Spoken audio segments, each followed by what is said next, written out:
we're doing more trains because it's Wednesday and we like trains. So I think we get monorail in like 4 months. Monorail. Yeah, we don't do that. We don't do that here. Understandable.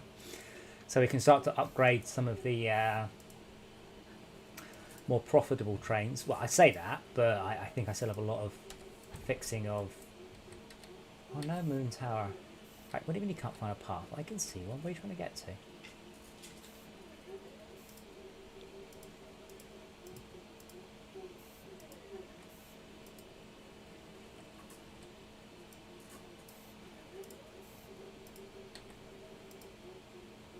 Oh, yeah, we're not allowed to. That was it. Yeah, the split screen's awesome, by the way, shout out on the video. I wish I could just record the whole thing from a second camera. But I can't, unfortunately. So yeah, those... What, a third person thing? Yeah, so those are going to have to wait for me to... you're going to have to wait for times when I die first, I'm afraid. Or die early. Yeah. Which does happen. Oh.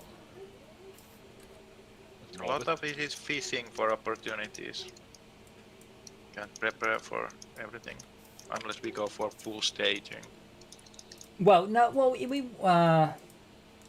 I mean, to get a synchronized camera, what we could do, and I'm not suggesting we do, but what we could do is have someone watching you for the whole thing.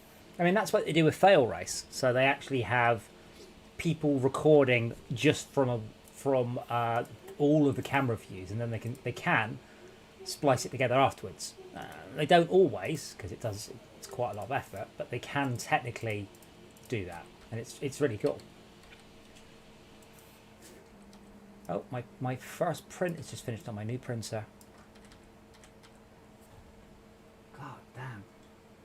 So that took 3 hours 45. The estimate was 3 hours 41. That's good. And my previous printer would have taken about 12 hours to finish that one. So I am... Oh, 3D printer. I am impressed. Yes. Yeah. Why would you get excited about a normal printer? Oh, my A4 is all filled in nicely.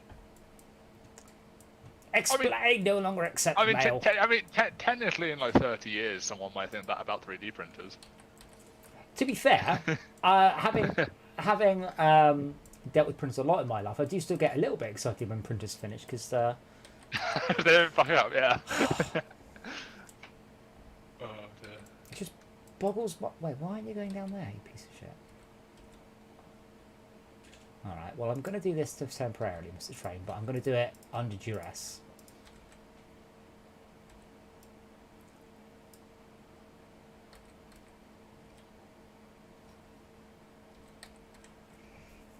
But yeah, it's the new Super Racer, which is brilliantly poorly named.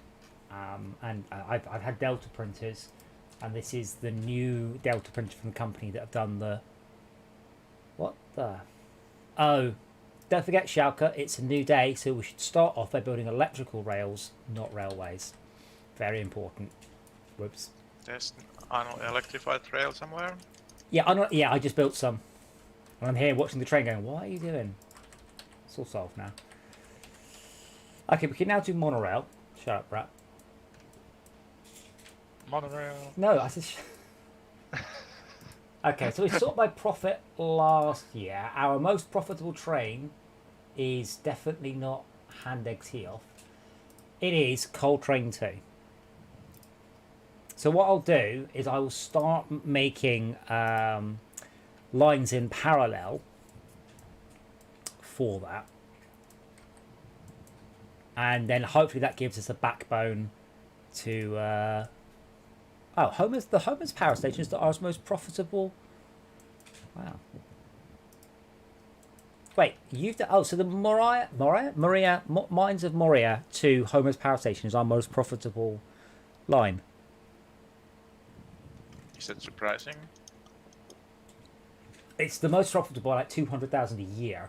So a little bit, yeah.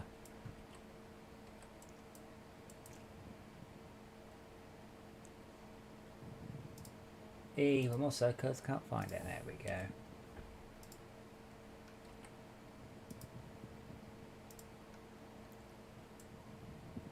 Brett, you're breathing on the microphone. Oh, have I not hold the Discord down? You're going. Oh. There we go. Noise suppression's on now. Hopefully that's better. I forgot to turn it back on. Oh, Adam, did you enjoy my message there? Behave. Yeah, I had a quite a long chat with the management team after that. They're doing management? I'm doing management. Wait, the management team? Oh, you mean of... Yeah, of Eden. Going, hey, so... Yeah. Well, because not much was done. Or... Well... Okay, I won't. Because we're slipping further and further back, and some of the critical stuff is just not getting done. What I'm going to do, I'll start converting this to monorail, because I do think our best bet is another run up from the goods station upwards to Dingley Dang. Oh, I remember we were waiting for Dingley Dangley to empty, weren't we? Bone Crusher. Yeah. Oh god, it's still got 4,000 credits of goods and trains. So did we fix it? I'm not sure if we did. Oh, yeah, that station's still got all those goods backed up, hasn't it? Sorry, hello. Hello. Yeah, because we're transferring stuff to Deathloop, which doesn't work. If you expand them all, it's... But it's okay. Oh, wow. Hell What the hell? It's okay. Hellride accepts goods. That's what I'm going to use to fix it. Oh yeah, I've watched up to episode 3 of Invincible. It's something else, isn't it? It's interesting. I put back on the first episode because I was watching it with family, right, and my brother, and we saw the credits and we're like, oh, that's the end. We'll switch to the football now. Yeah. So the next evening, I put the after credits on, and they were like, oh, what the fuck? This is a different program. yes, it's kind of like watching. I mean, a friend of mine did. It's kind of like watching Fight Club, and my mate Dave, about 10 minutes at the end, went, "I'm bored. Fuck this. I'm going to bed." So he missed, I'll say, the good bit, but he missed the bit that makes Fight Club. Honestly, it's been a long time since I've watched that film. I don't even remember what happened to it. There's a twist that completely and utterly changes what the film is, and he went to bed for the twist. There's the soap salesman, and then there is not.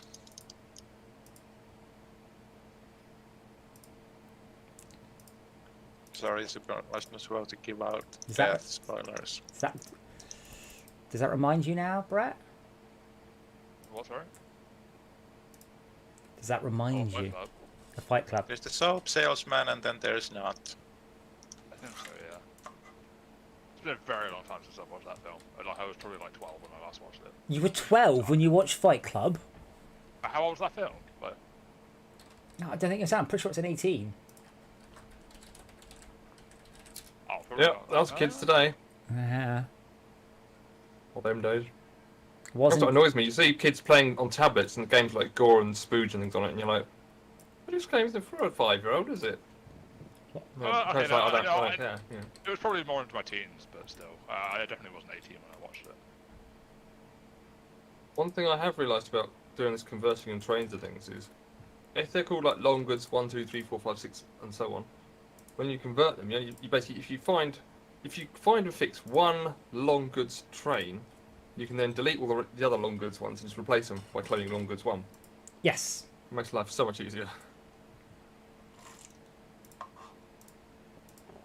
So I've just set up another close by station that does accept goods that isn't the same station. Let's see if that. Is long goods like a natural category? No, a map just means it's dead easy to find them and then give them all and copy them. It's all given a similar name. You know exactly where they go to and from, so just copy them. Well, Yeah. you know what they do. Obviously, we've got quite a number of things called long goods in here, but yeah, as long as you started cloning them, you can Have you continue. been to clone. Bone Crusher and sorted that out? I am. What's hiding in the No, no, no, Depot. no. I am still trying to. Okay.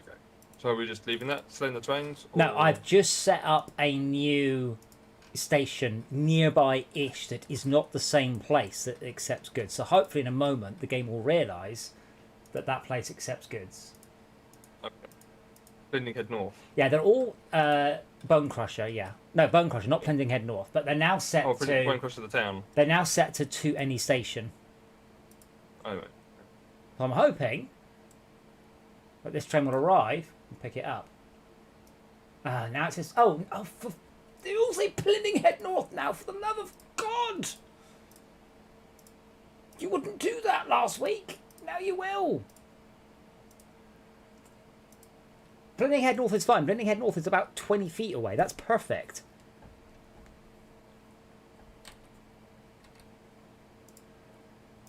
It's empty.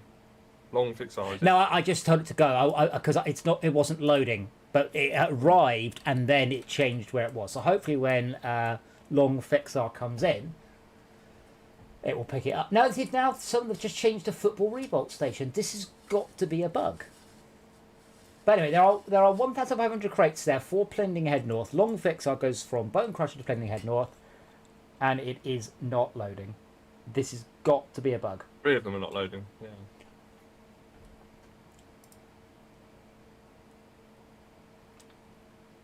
Yeah, I've thought it's been pretty good so far, the show. Yes. Well, apparently it says by the same guy who did the Walking Dead original Yes. comic, and apparently I've never read the comic. Apparently, it's brilliant and it's a lot better than the TV show, which did degenerate very quickly into not really about zombies or very good. Someone fixing these buses, Shelker. We Still have buses? Lots of buses are very old. Actually, we might be able to upgrade these now. Foster bus, there isn't. The problem is there aren't enough buses in the base game to fix up, to continually upgrade. Like buses wear out before there's an upgrade available. Do you just auto renew or something, do you? Yes, it will auto renew. Have we look? I'm just have to Google what the problem is for this and see if there's a solution. But What the one I've got now? oh, the destination, the goods with the destination. Try it. Is that Try- what we got turned on? Try googling. Yes, it's called cargo dist, but it is standard. It's stock, and it's been stock for like 8 years. Oh wow. Yeah. The problem is that it's too. What would you Google for? That's the problem. You've got to very specifically Google for something useful, and there aren't any decent things to Google for. Oh, there we go. Now the ones from Deathloop and Tron Finley Factory are to any station. Yeah, but the trains aren't loading. That's the problem. Yeah. One is. One No, is no, right now, that. Thompson. Yeah, but that's a good. That's a passenger train. Oh, of course. Speaking of looking for things, it's been a while since I've been mentioned. Did you manage to find the Xbox yet, or? No, I still have not. I check right now. It's insane. It is absolutely. And apparently the PlayStation 5 is the best selling thing ever. So Microsoft had stock on the 29th of April between 22 minutes past 9 and 24 minutes past 9. And nowhere has it in stock. eBay are now selling them for Scalping prices. 440, 480. It's dropping. Yeah, the more they sell, the more that'll go down. Yeah. But obviously, it will still probably be about or just below release price. But Well, I can get it from the US Yeah. for 470 quid. I'm just wondering if there's a setting in the train that tells it to collect crates to go anywhere. Well, this is the thing. You can force trains to offload, but you can't force them to load. Because obviously you'd hit a limit. So I can tell it to transfer and leave empty. That's no good. Full load any cargo. Yeah, transfer and wait for any full load. Transfer and take cargo.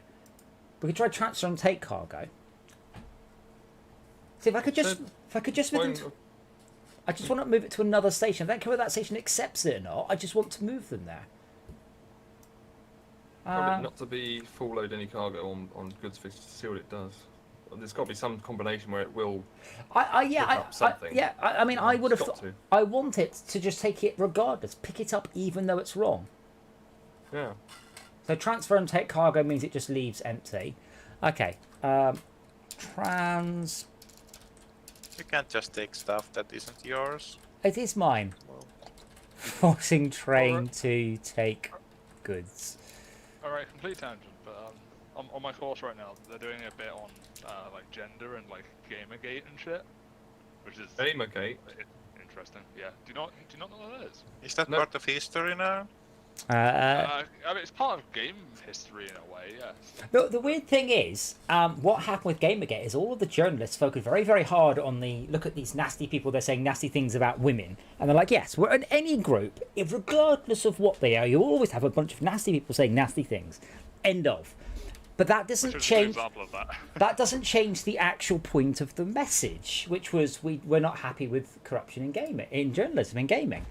And that doesn't matter. If I find any group, if I found the fucking Women's Rotary Club Orphanage Knitting Foundation, there'll be a bunch of fucks in that group.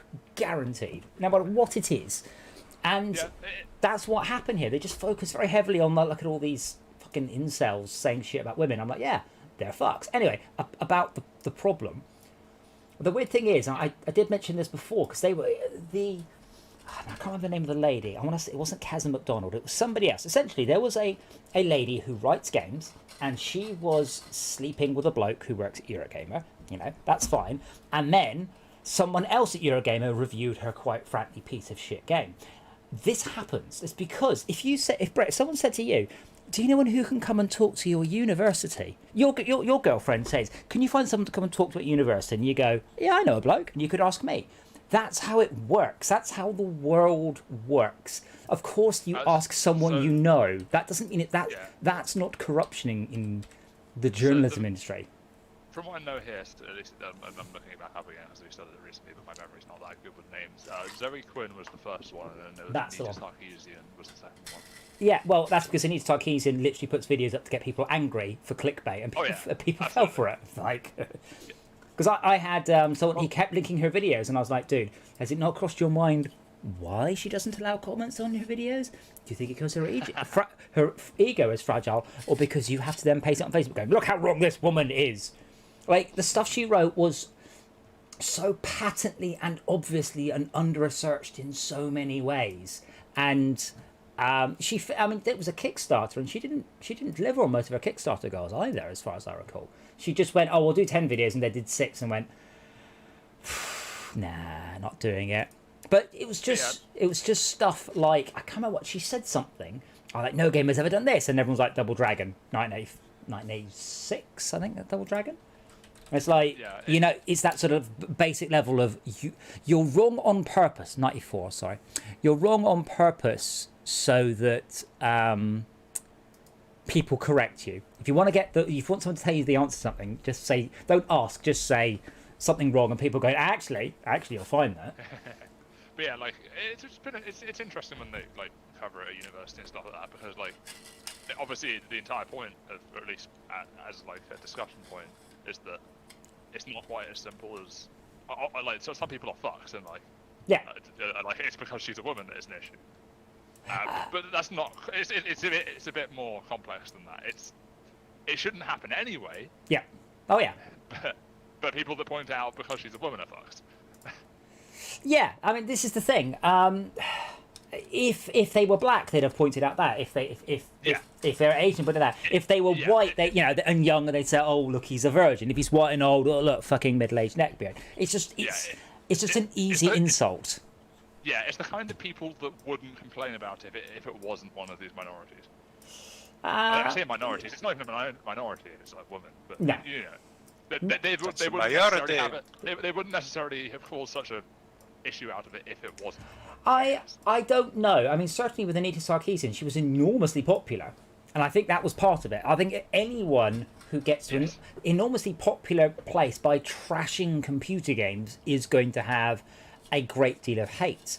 Because I mean, during the whole Gamergate thing, I spoke up very slightly, just saying, speaking as a middle-aged, middle-class white bloke, I have been on the end of some quite horrendous abuse for what I did that people took offence to, not for who I was. And it is very hard. Obviously, we need to go into another dimension and turn these people into boring middle-aged white blokes to say, look, it's different or it's the same. But like I said, you saw a lot of these sort of things that I've been, harassed in the games industry because I'm a woman, because I'm black, because I'm gay. I'm like, yeah, and I have, and I'm none of those things. So my point there is, some gamers are in unbelievable entitled fucks. Not all of you lads. Not if you're there watching. Not everyone, but some. Unbelievable. I mean, we've already had this recent in this game we are working on. The recent thing was, is this game going to be free open source software? It's like, what? No. Why? What the hell? What part of you thinks I'm just giving this away? I've been spending a year of my life working on this. But that is. It's like you get that in the music industry as well, don't you? Someone can listen to your album on YouTube. You're releasing it on Vivo. But yeah, I'll just copy it and play it on my MP3 player at home. Yeah, like it's interesting that with music. I think I saw this with my cousin recently because one of my cousins she does like a band as a hobby, but like they make like nothing from it because where everything's on Spotify and stuff now, you make fuck all from that compared to like starting an album like people used to. It's like even the people that are like up there aren't even they're earning more from like perfume advertisements and stuff than they are from their music. Almost entirely in the music industry, it's live concerts and merchandise to make your money, not the selling of the singles. Which is a shame. I think. Everyone's fucking everyone else over. Well, Spotify fucking everybody over for money. I am looking at posts on the internet trying to find out about this, by the way. Yeah. I like Gernia 6 lady bits more than the Sarkeesian content. I wonder what's up with boss fights. That's probably going to go out. So that's more Kickstarter things done for Gerstniak compared to I don't know what a boss fight is. Sorry. I don't know what it is.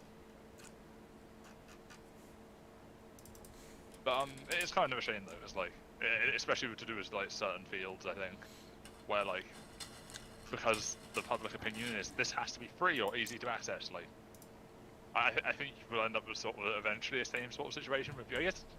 I don't want to say YouTubers because some of them do earn quite a lot of money, but usually that's also merchandising, right? Like the stuff they actually put the hard work into doesn't make that much money. It's kind of weird. Yes. The market is going to cheap products. There are lots of things where people are being thrown in by free parts. I think free parts are competing against the products that actually have a price. Interesting. I'll say on the Gamergate thing, I did read quite an interesting analysis that says part of this pushback from the middle-aged white neckbeard is that for many years, gaming was a safe space for blokes. It was one of those things like building V8s or whatever else that blokes did, and blokes could do what they like. And women have, to a degree, and this is, I am parroting, I am not necessarily preferring my opinion here, have come along and eroded that safe space. That they have come along and said, well, these aren't the games I want. And speaking as a game developer, if a game if I want doesn't exist, I write it. That's what I do. However, I have no time for Anita Sarkeesian. I have no time for Total Biscuit, Jimquisition. I have zero time for anyone whose job it is to talk about games or how games aren't what they want or they aren't. I have zero time. If you don't like it, write it. If you like it, brilliant. Just tell many people how much you like it. But this entire culture around, it's like football commentators. I have no respect for football commentators. I have a lot more respect for the blokes who run up and down the pitch during the match. I mean, I guess the thing with football commentators specifically is a lot of them used to be footballers and did run up and down the pitch. Yeah, absolutely, that's fine. Yeah. And how many of the YouTube personalities used to be high-end game devs? Yeah, right, none of them, because they're all my age or older. That said, you could apply the opposite in some sense. Some high-end YouTubers do become game developers because they get the money to do that. What, like Yahtzee's, Not like Yahtzee's piece of shit game? What you mean? Is that your phrase, Brad? Some people get so many YouTube followers they can talk about and release any old shit and people will buy it. What was the other game?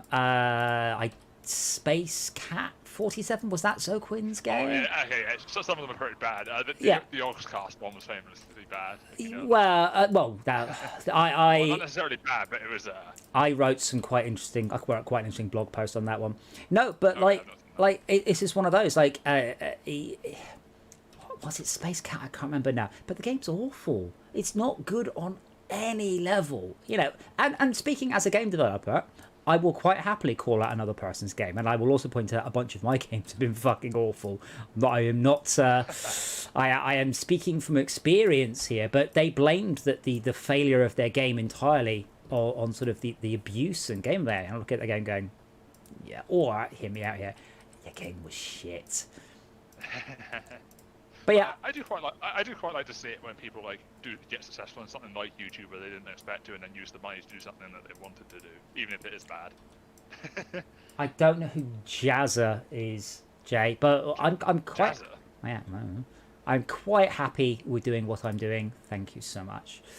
If I wasn't, I wouldn't do it. I am very luckily in that position that I can not quite do what I like, but I don't have to do stuff I don't want to. I also don't know who the hell Jazza is. Just so you know. He's an art YouTuber by the looks of it. Just so I know. Just so you know, full load any cargo, full load all cargo. Load if available, makes no difference what it does to that train going through that station. There must... It either sits there waiting with 0% loaded, or it goes straight through. No, nothing for me there, bye-bye. So what will happen is it will calm down in a moment, or in a bit. I still don't know who Jazza is. You can't just link me a YouTube channel. Someone, Jazza, he's an artist called Jazza. I don't know what you search. I don't know what you search for, Brett. But his name's Jazza, and he's on YouTube under the title Jazza. Yeah. What did you search for? Just like Jaffa Cakes, or? No, I just searched Jazza because you said Jazza. Ah. Well, Jay. This is partly because I've actually seen some of his videos before. Yeah, but no, I don't have any time for anyone who critiques the games industry, and I don't have to. You know, if you do, that's fine. I'm not saying you can't. I'm saying, speaking as someone who was lucky enough to be absolutely on some of the biggest and most influential games of that console generation, I have no time for you. We had this when we went to EA University, which is just a brilliant name. And then we found out the guy who was teaching us had never shipped any games. He was 100% a... No, he was a university lecturer. Yeah. And we're like, oh, all right. You know, we've just released the biggest selling games in EA's history, or blah, blah, blah. I mean, honestly, this is something I've kind of realised that, like, my time at uni and stuff, because I've got a similar kind of course, I guess, is that, like, the people that are teaching you obviously probably aren't that successful unless they've retired or something. Because, Yeah. like, if you're that good at making that kind of thing, you'd probably go and do it. Yeah, Games industry is too young to have an academic side that is actually competent. well, you say that. Rich is a university lecturer. So he's the guy working in with, he worked on Mercury on the PSP. So yeah. To say that all of them are bad necessarily. Some of them are quite good at stuff that they do. It's just that they're not necessarily people that ship games. You Yeah. can be good and do the academics, but you are not good because of the academics. I mean, I'm I gonna guess it regret depends this. on what you're saying good at. Because I'd argue if your background is purely academic and you haven't shipped games, you're probably quite good at the academic side of it. But So you if... probably know, so they probably know what's required for the course, but not necessarily what's required for the industry. Yeah. I mean, conversely, I mean, I said this before, with Burnout 3, I don't know what my average hours was, but I was doing up to 100 hours a week on that for months on end. I've had my time through fire. I would not ever recommend that to anyone. Really wouldn't. But I therefore speak in the games industry from a position of experience, from having experienced the industry. Weirdly, fairly young compared to what it is now. Like the industry has grown up a lot. Outside of the gender equality and everything. Like when I started in the games industry, there was generally no audio department. It was muggins here, and sometimes I got a broom cupboard so I could actually use speakers rather than headphones. But that's the games industry when I joined, and that was only 20 years ago. So yeah, it has come on a very long way. Welcome. Yes. What would the hell ride? Oh shit. Nothing? How dare you question me? Hellride will be back briefly. I forgot to press control. Oh no, just it says can't use station. Yeah, okay. Hellride is back. Oh wow, and the screen can't refresh the text properly in orders. Wow, that's crappy. There we go, fixed. But yeah, it's... Just wondering if... Sorry, just wondering about Go- Bone Crusher. I was wondering if we leave it, will those crates get deleted? If we leave a train there trying to collect them, it will stop. No, it will. Prevent They will delete. They will definitely disappear. What I'm doing is I'm just setting up another station to accept goods a little bit further away, and then we will start on that with monorail to get everything back up and going, as it were. Yeah, the thing is, Tad, I love Yahtzee. I watch Yahtzee stuff. I think he's brilliant. The games that he writes, it's like, yeah, it's very easy to shit on other people's games. To do it yourself is much, much more difficult.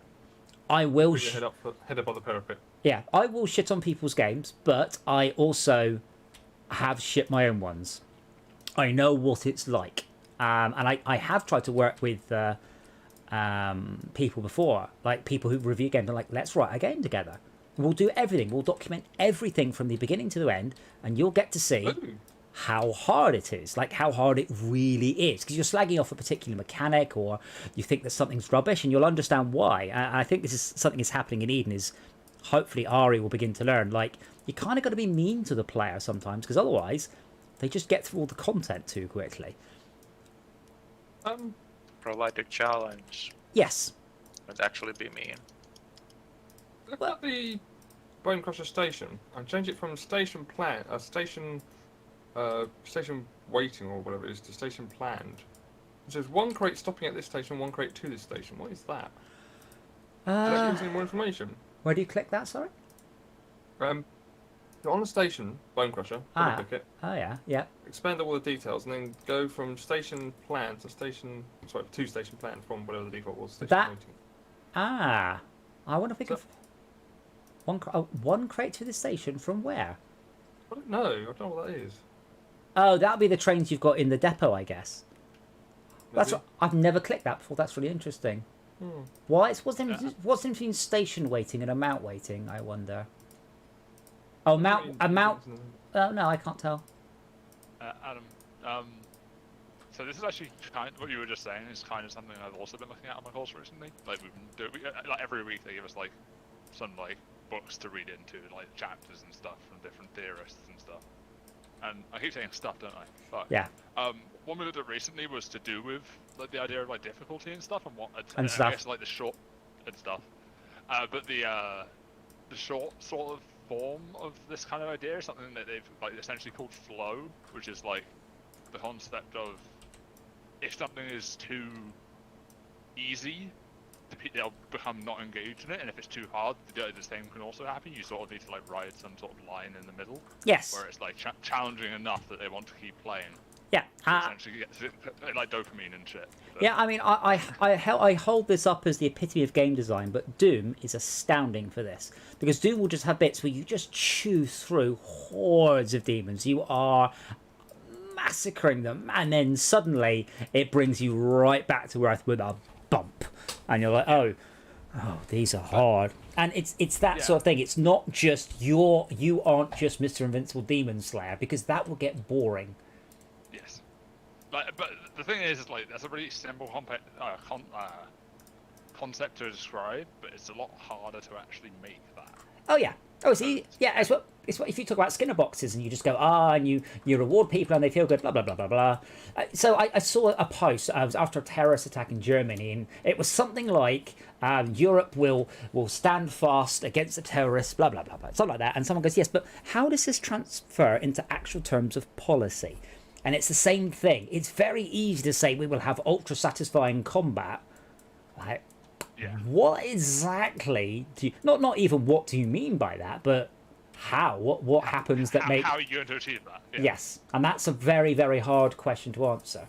And that's why I say, chatting with Tad, we want to do, I'll say, a Dead Cells type game. We want to do a game with very, very, very awesome and satisfying player movement. It's really hard to do. It's really hard to get right. And to bottle... what's it called? The Wile E. Coyote effect, when you...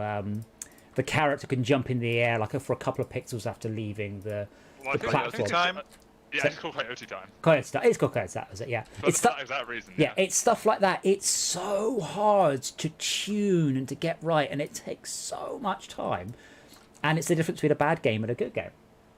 Yeah, but it's so subtle, isn't it? Though it's Yeah. not like it's like when you look at like something that's like meh, like I don't know, I guess examples like Trove, and it's like it doesn't feel like there's that much missing, but it just doesn't feel quite right. Yes. Yeah. Trove's actually a good example, because we played Trove going, no, but why not? I don't It's really like it has know. everything there's nothing you don't want there. It just doesn't feel right. It's a bit like a kind of a mediocre bolognese. You're like, Yeah. it's all right. What's wrong with Some that? of the ingredients in it. Did you not cook it for long enough? Did you cook it too fast? But yeah, Love bacon. the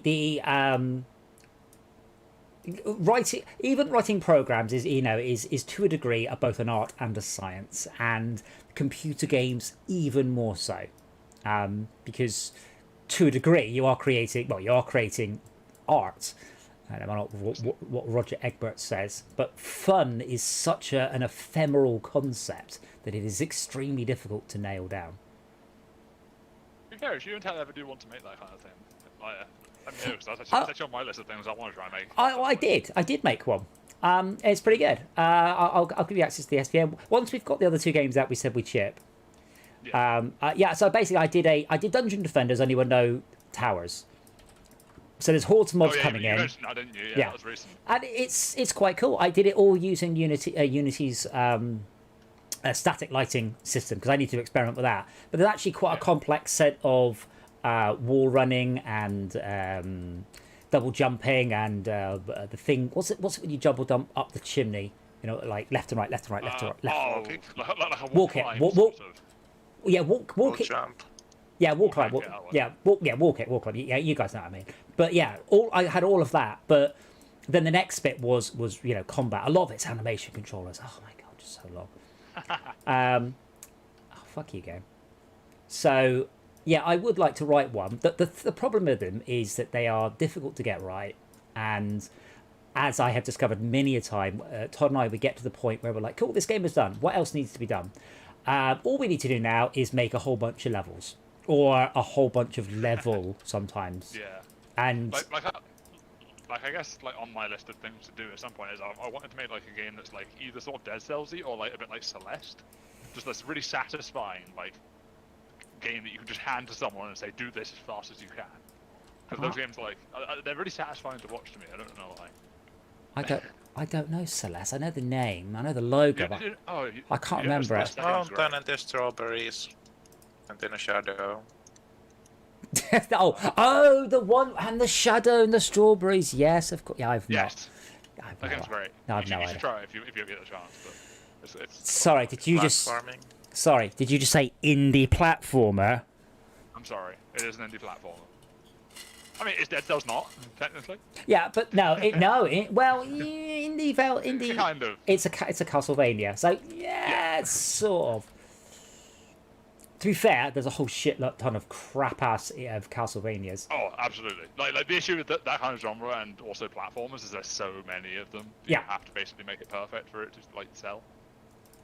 But Yeah. even then, marketing as well. But Because there no, was like there was a point where Ari came to Todd and I and said, I want to write a simple game. And his words were more or less to show that we can write good games. And we're like, yeah, okay, we're to. And he wanted to write Dead Cells. And I'm like, right, you don't understand how difficult that is. Like, it's the problem is, it seems so simple, doesn't it? Little platformer, people running around. Isn't Dead Cells like 3D modelled as well? They've just like planted like 2D over the top of it. With a lot, there's always a clever approach to making it look the way it does. But Dead Cells was something like 4 years of worth of development. It is a great game. It's not my kind of game. It really isn't. But it is a great game, widely loved, and oh my god, difficult to write. Like, I wouldn't want to write that sort of game because I would find that supremely difficult. Okay, we're getting our first monorail up. Stop it! No. Must be said. Oh, I already had one. Oh, well, our second monorail then. But yeah, you did just about fanfare, so whatever. But yeah, we're going we're going from the goods factory up to Hellride. Go on, Brett. No, so Celeste specifically, the reason I know a fair bit about that one is because like occasionally they ask us to like look into it, like play a game and look into it and see like research like some of the stuff about how it was made and stuff. And liking things and stuff. And liking things, yes. Okay, and stuff. No, Celeste was made by like 2 or 3 people that were basically massive speedrun fans. Mm-hmm. Like they just literally designed this game with speedrunners in mind, so it kind of blew up on that scene. So, I think there is a further bug. So, Max, are you still trying to fix whatchamacallit? No, okay. giving up. You find more bugs. We found the same. So the other end has got no goods left. They've all gone. Whereas Bone Crusher still has 4,500. Yeah, unfortunately, it's not that easy. Hold on. Transport Tycoon, deleting station, losing cargo. What if it tells you? Cargo getting stuck at transfer stations. Ooh, that sounds...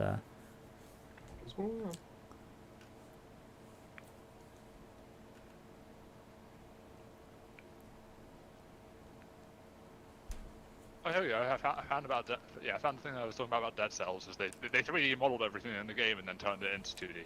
Right, so same as Diablo. So Diablo 1 and 2 did that.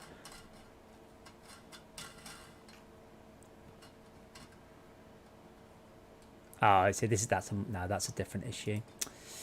I'm curious, if I delete a station, open TTD, how long after demolishing station? I guess the really nice part about that is it makes the animations look really smooth because it actually is reflecting 3D movement properly. Well, it's easier than drawing all the frames. What I'm going to suggest, by the way, is deleting Bone Crusher entirely, waiting 3 months. If we do it, we wait 3 months, it will go. It will despawn. Cool. Do it. Or we can just ignore it. And all of the train. Not working. No. So all of the goods trains that are covering it, go. All of them, gone. And we use Hellride instead. Now, Hellride does have the issue that we are going to struggle a bit with station spread, but Hellride exists. And they hate us. But Hellride exists now, and that means that monogoods will start. So if you want to park Fixer and Long Fixer, I think you've already done Good Fixer. Long Fixer can park as well. Good Fixer can park. So we'll have no goods trains servicing the station. But yeah, 3 months. 3 months, if we delete it, it'll be gone. But if we just start delivering goods to here instead, Hellride, then we don't have to worry about it. We'll just ignore it. Eventually, in a year or so, it will have disappeared. Right now, we don't have the slight issue that the signal network is a bit of a mess here.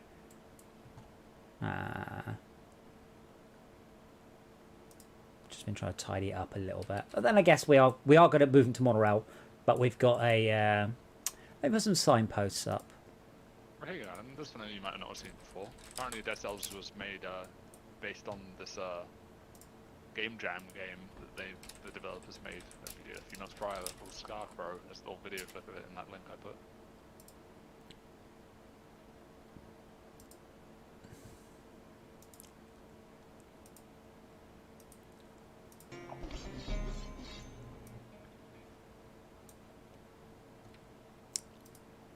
But yeah, I understand some people do like that sort of games. I'm odd. I like stats progressions in my game.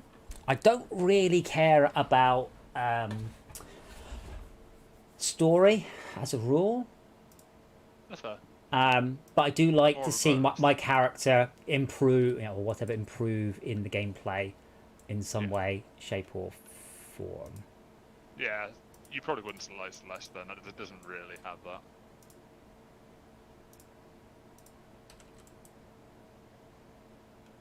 So what? There are like new abilities, but I guess it's not a number going up. Well, the problem I get annoyed with games when I run out of upgrades after I hit my skill cap. So if I can't defeat something and my character is fully leveled and has all the best weapons in the game, I still have to get good. I still haven't completed Doom Eternal. Fuck that last boss, and thank God the internet completely agrees with me. It's properly... So you have to fight the boss through 6 stages, all of which are identical. Only you get a different background. And if you've played Doom, you get these thing called marauders, and their eyes flash green. And when they flash green, you can then stagger them. It's the only time you can damage. Other than that, they're completely invincible. Fine. In this boss, they flash green, and I have been trained the whole game. When it flashes green, you then attack, switch to weapon, and then you do your main attacks. You stagger it and do a big attack. This boss, when his eyes flash green, there is a 50% chance he is gone into a different mode. Where if you hit him, he gets all his fucking health back.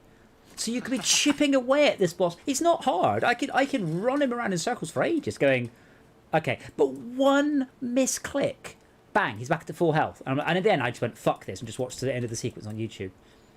So Doom, they do tend to nerf their bosses over time. So oh my god, that is a lot of goods. They do tend to nerf their stuff over time, and people get whiny about it, going, "Oh, I did it pre-nerf." Right, well, great, don't you have a big dick? So I might go back to it, but yeah, it's annoying. It's genuinely annoying. It's not a fun boss. It's like an exercise in how not to do a boss. Don't have bosses that are an hour of the same phase, just getting slightly harder. Don't have a boss that heals. Yeah. This message was brought to you by MMOs. Well, yeah, to be fair, in Warcraft, very, very few of the raid bosses heals. And I remember someone goes, "How are you doing?" We went, our best kill was 97%. They're like, what? We said, we had it down to 15%. And then it started healing. So... Good to stop it. Yeah, as a rule, though, in Warcraft, they avoided that because they knew it's not satisfying to screw up and have the boss heal. It's just not. You just want to chip away at its health. In whatever way. Yeah. Conversely, I can't quite put my finger on why I like this so much.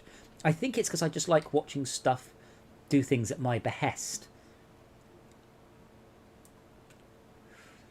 All of the progression. No, I think it's the progression's a bit arse in this, really. There aren't nearly enough vehicles.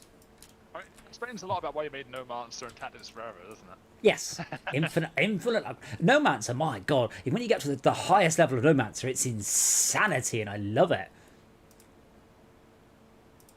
Like, I've checked it. I've checked it out at like ridiculous levels. The idea with Nomancer is you could Nomancer. You could play it for a year.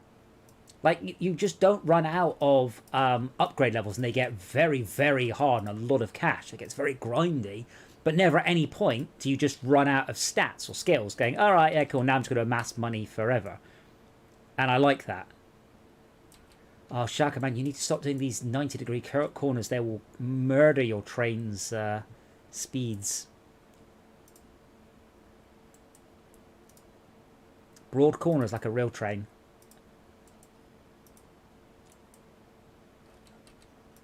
Thankfully not actually that broad, because real trains have enormous turning circles. So I don't usually turn. Well, they do, but over, you know... hold on, what's the UK train tightest radius? It's in the hundreds and... Oh, here we go. The tightest radius that we can do in the UK is 225 feet.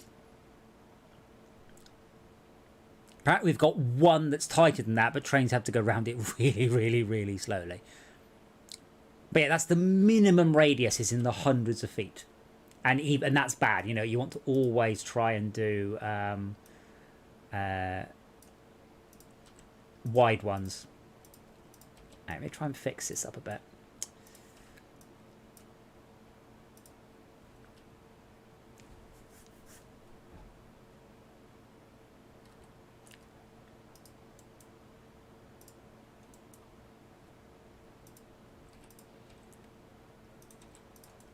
When's your vaccine, by the way, Max? I did. Oh, bloody hell, that was fast. His Maxine. See what you did there. Were they organised? Because I went Yeah, I went that's really good, yeah. I went with Emmy today, and they're about 2 hours behind schedule. That's why I was a bit late Nice. to the meeting.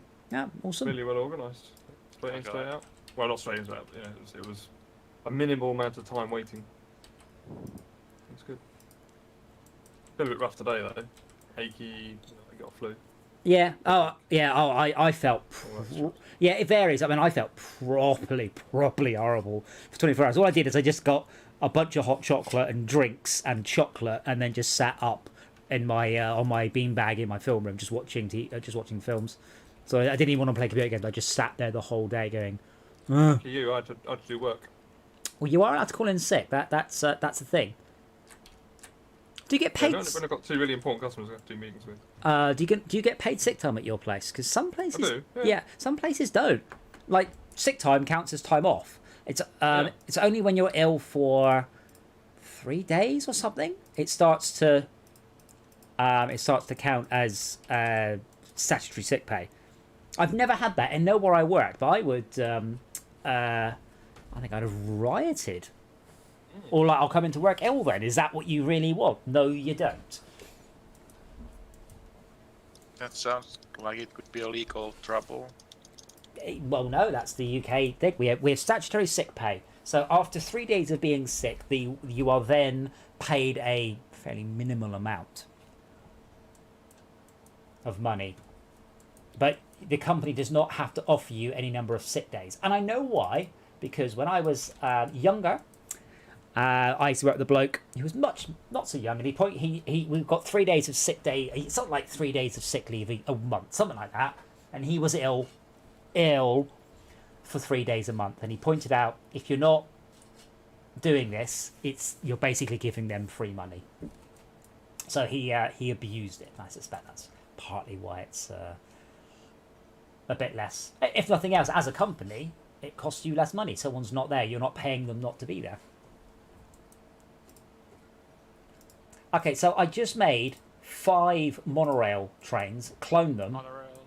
and there are still 3,000 goods there. I'll make 5 more. Because we do have almost our entire English words. We have almost our entire infrastructure taking goods here, which is good because it means it's very easy to upgrade.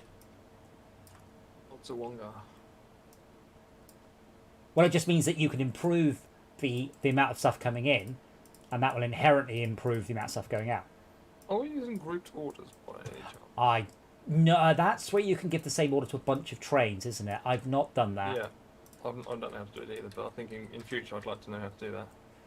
Yeah, there are some quite complex things, but a lot of it you don't need to. It's one of those, that's really cool and that's nice, but there's no requirement for you to. And I have found in this game it's quite easy to tie yourself in knots if you like. We're struggling with the basic send goods here, and we can't quite work it out. Let alone something really complex. Yes. Now we have a massive monorail jam though. I can't get them in quickly enough. Yeah, I shut the fuck up. I'm just ignoring you, man.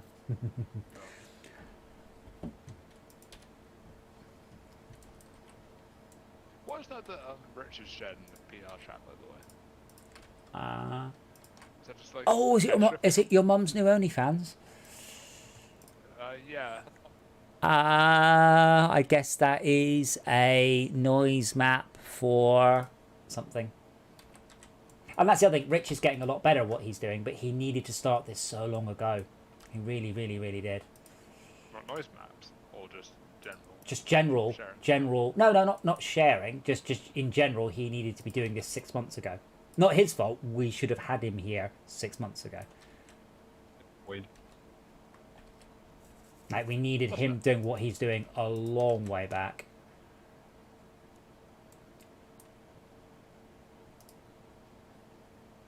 I feel like Ari should hire like a PR guy, but I don't know if he's going to. Ari's plan is to do Facebook advertising, etc. But I'm like, yeah. But he doesn't understand Twitter and doesn't really do Instagram. And it's like, I don't either. I don't do Twitter because I fucking love Twitter. I do Twitter so there is a way that people can get hold of me and chat to me about my games and interact with me personally. That's what it's for. Yeah. I don't particularly... I don't follow fuck all people on Twitter. If I do follow you on Twitter, I feel blessed. Or I know you personally.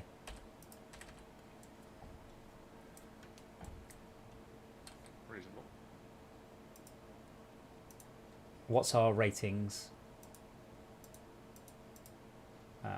Ratings. Our passenger rating is poor. Well, that's not surprising. The passengers here.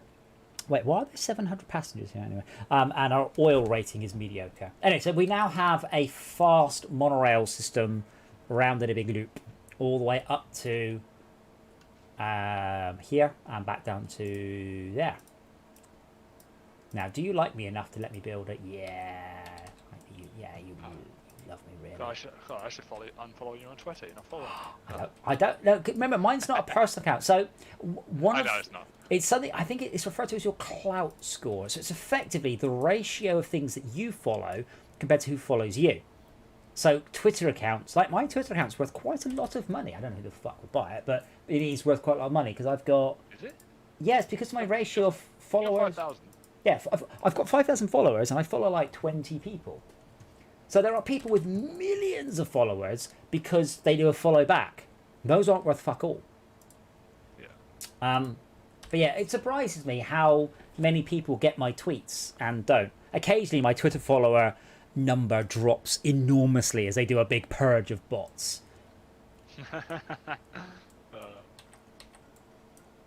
Right.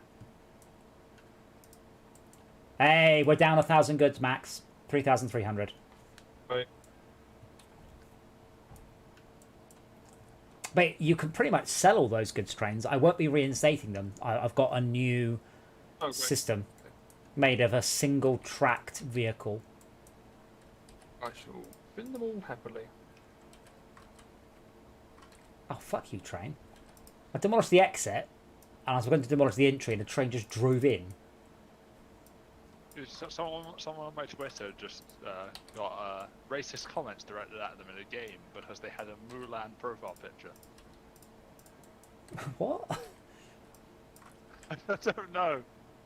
I had this. So someone from my guild got a 5-day ban. And I was like, what did you do? He goes, oh, and he goes, so I called them a fucking Jew. And I'm like, where are you from? England. I'm like, I don't think that's an English insult. What on earth? And like, what were you thinking? So yeah, people are weird and nasty sometimes. As I said, I'm pretty sure I've never heard anyone insult anyone by calling them a Jew. My mum. I've had when I was a kid. Yeah, but For picking up 1p off the playground. yeah, so that's what my mum would do. My mum would use Jew to mean miserly, but there was never any sort of association with the Jewish people in my mind, a Jew Well, was I didn't know what that was. I thought Yeah. Jew was in water, DEW, like Yeah. you know, the Jew in the ground. Yeah, well, as far as I was concerned as a child, a Jew was someone who was a miserly person. You know, I had no racial connotations. That was just what people said. As I said, is casual racism better than intense racism? Well, here's one. Here's one. When I was growing up, my old man would tell me if you when there was a burnt cornflake in the crisp packet, in the cornflakes packet, there's an N in the woodpile, you know. And so when I got one out, oh, Daddy, I've got an N in the woodpile, and he's like, what? I can't say that. Do you know what that means? I'm like, but you did. I'll just copy what you did. Do you know what that Yeah. phrase means? That's a real phrase. It's someone hiding? No. I don't know. If you have an N word in the woodpile, that means there is black ancestry in your family. That one of your grandfathers, more or less, one of your grandfathers or great grandfathers banged one of the slaves and had a baby, which was, you know, shameful in the 1800s, 1700s, Yeah. and that's where that comes from. Hence the phrase. Oh, I didn't know that. So yeah, I don't know why I know that, but my brain's full of fairly useless shit. Clearly. Delete's appropriate. It's not, unfortunately, as I said, I'm very good at pub quizzes. I'm pretty sure that's not going to come up in any polite pub quiz. Okay, and today's topic round is racist terms throughout history.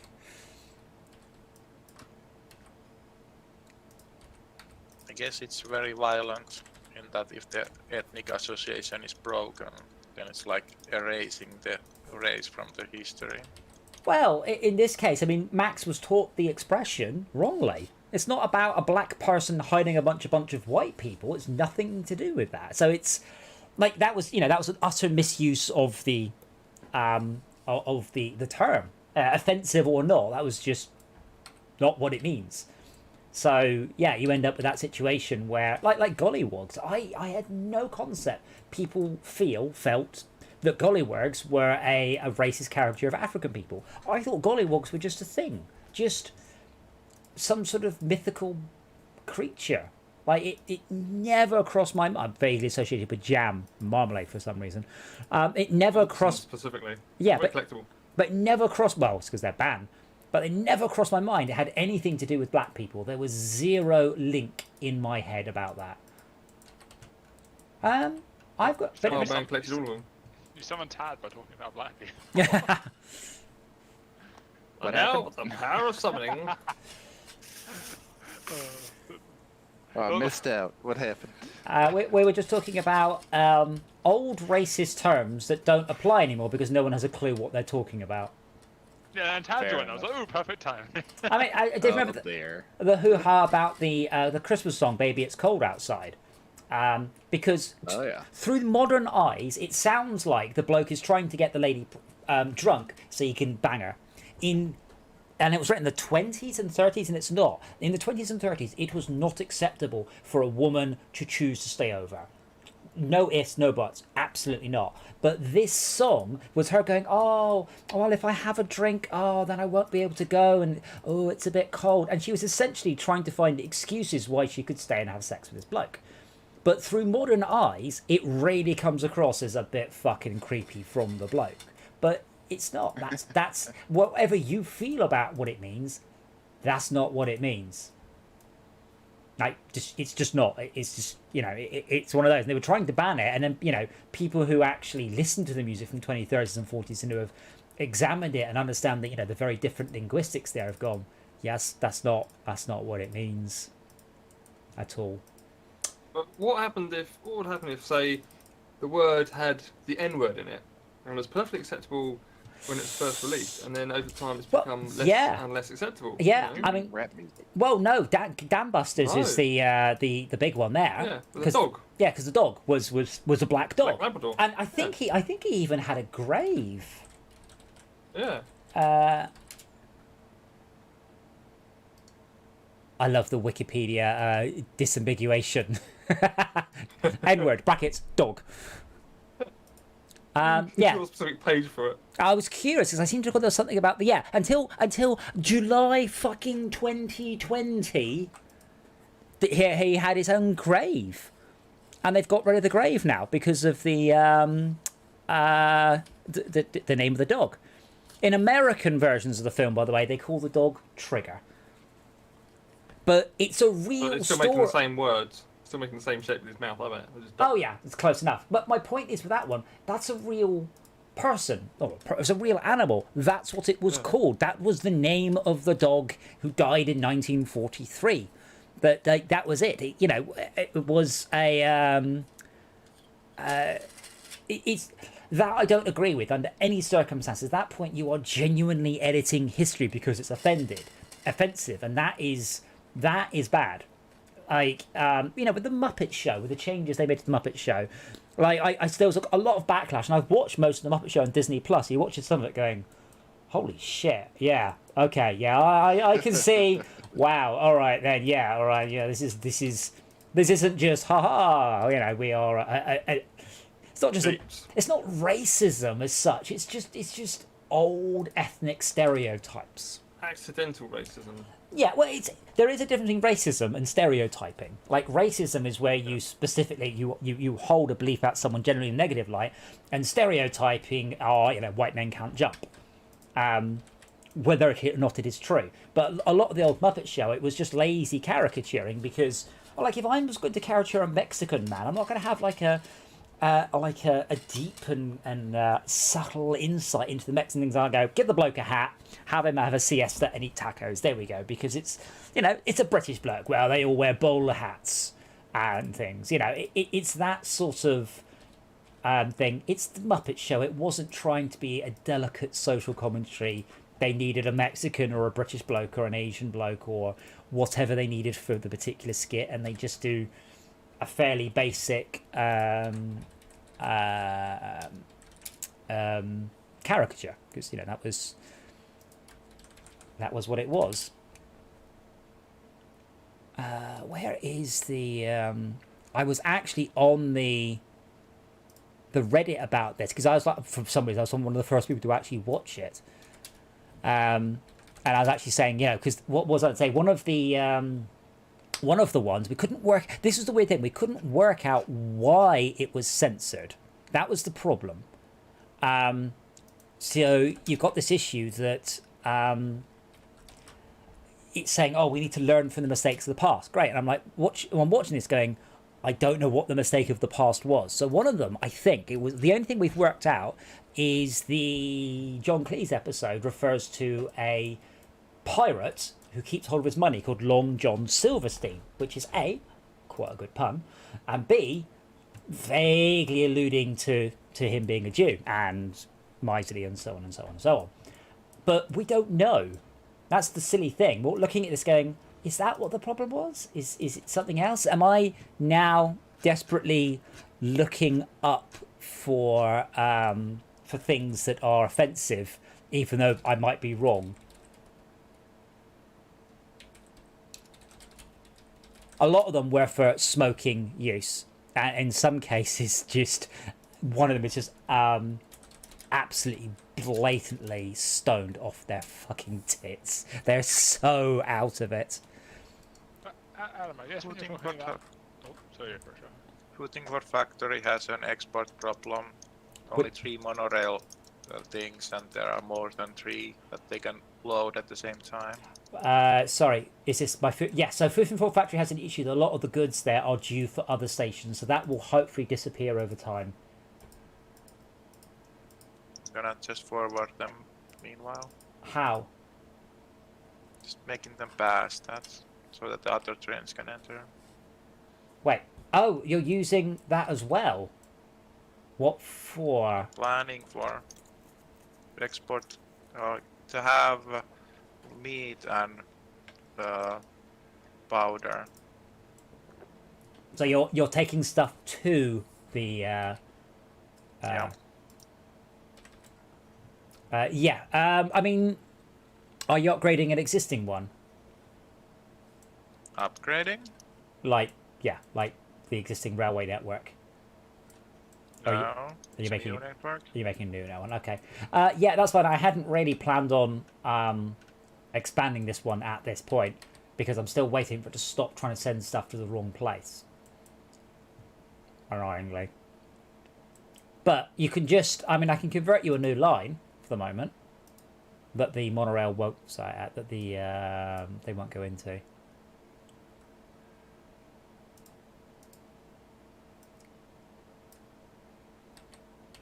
Wait, what? Oh.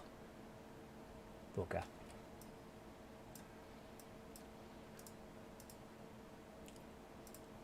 Yeah, for the moment, if you send them onto there, would that be acceptable?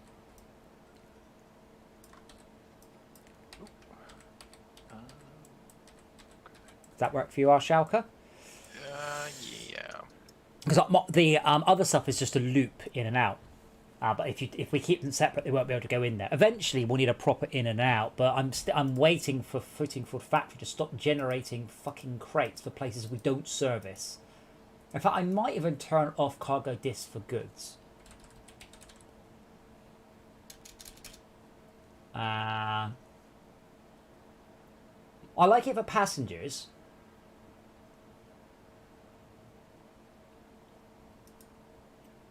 Oh, we're on a linear town growth. So the original was quadratic. So in the previous one, as the towns got bigger, you got overwhelmed with passengers. But now we're on a linear growth.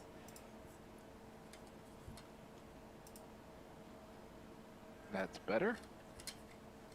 Okay, so if I turn, I'm going to turn. It means it gets harder, but you get too many passengers. I've just turned distribution mode for other cargo classes to manual, which I think means, yeah, there we go. Goods can now go anywhere.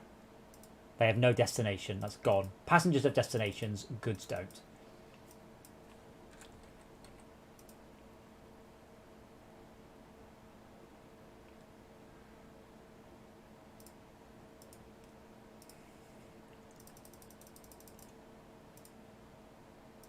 What about you, Shaka? How's your country doing with the vaccine rollout and stuff? Because the UK has basically finally just given it over to the NHS, who are doing, as ever, an absolutely stonking job with it, because the NHS is fucking awesome. I guess I have done stress management and haven't paid too much attention. The vaccinations are happening, and we are like starting to spring up the sporting stuff and such. I guess it's on the lowdown. But how did your country organise it? So the UK organised it basically from oldest people got the vaccines first, and then younger and younger and younger. How are you guys doing? Something like that is going on here too. Are you old enough? If you've had yours yet? I assume I won't be for quite some time. We're now down to the 40 plus bracket, I think, in the UK. Yep.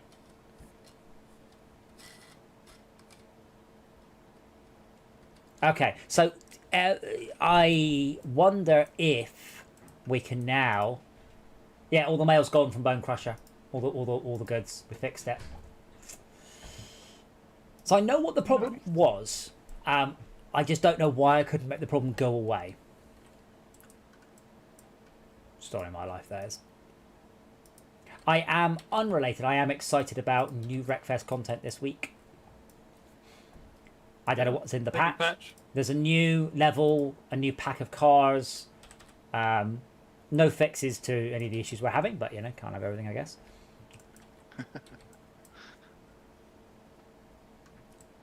Now, we're not really having any killer issues. I just would really like to be able to set everyone uses my car.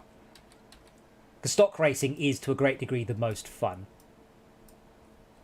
Wow, $54 million dues.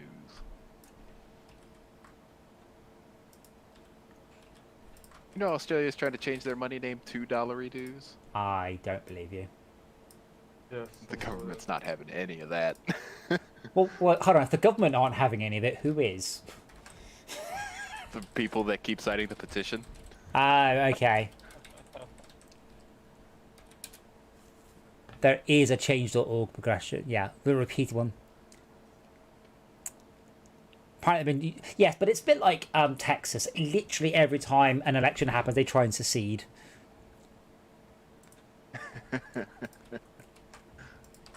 I would love them to replace it with dollar dudes. I I have a special fondness for the way that Australia abbreviates stuff. So, like, a petrol station is the servo, the service station. The drive-through alcohol shops for a bottle-o. Things like that. And everyone, everyone was waiting to see what Australians would call COVID, and they call it the Rona. I love that. I think it's brilliant. Rona. The Rona. All right, mate. Now I've got the Rona.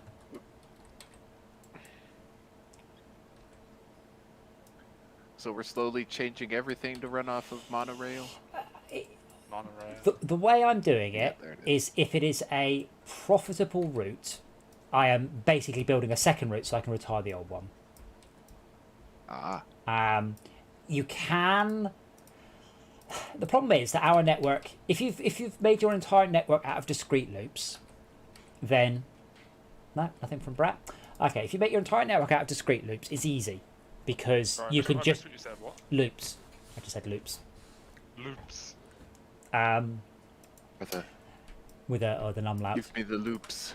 So yeah, Loops, rather. if you've just got discrete loops, it's easy. When you've got a proper train network like we do, it's very hard to upgrade just part of it. Oh, that's not boring bloke. No, what's his name? That's Techmoan's puppet, isn't it? I think so, yeah. I love Techmoan. He is a national treasure.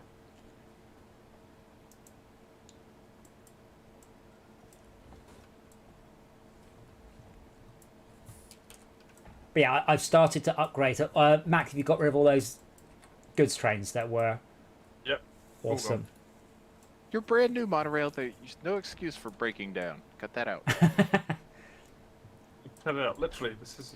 Well, the maglev breaks down because the floating's in the track. It will just coast for a long way. It doesn't. It stops dead. We still have an insane number of goods at Futtingford factory. I've got 10 goods monorails servicing it. Monorail. Stop it. Max, we still have long goods 12, 7, and 5.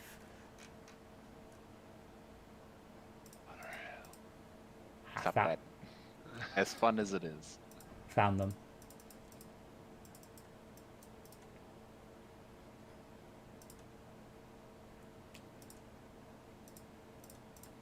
There we go, yeah. 1, 2. It's an absolute pig converting it. Yes, problem. it is. It is a pain.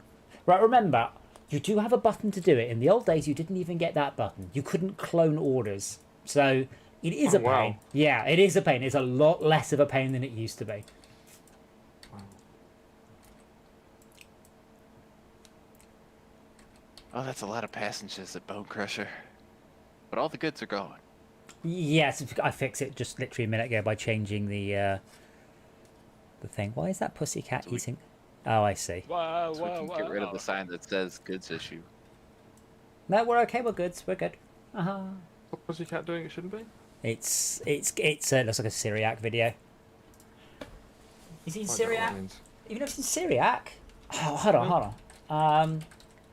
I'm amazed considering he lives in bloody Worthing. I'll send you a video. Watch it Watch it at some point. It's utter genius. The guy is just what he does is brilliant, and this is his most normal video. I think they get particularly weird and basically, he takes cycles of animations and plays them and links them and childs them and distorts them, and all of this with his own sort of bizarre breakbeaty organ thing. But yeah, that's the pier at Worthing, I believe.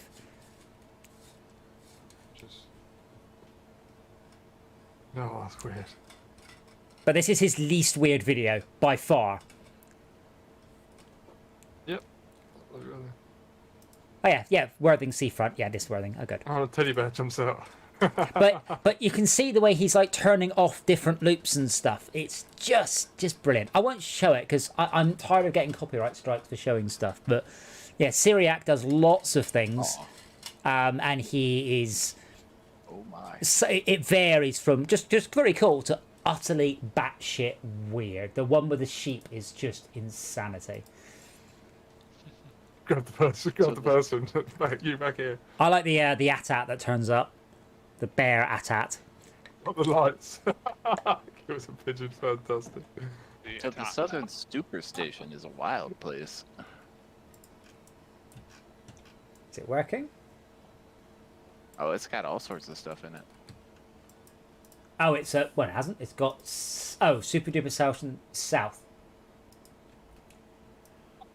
What? Oh my god, yeah. What the hell, Schalke?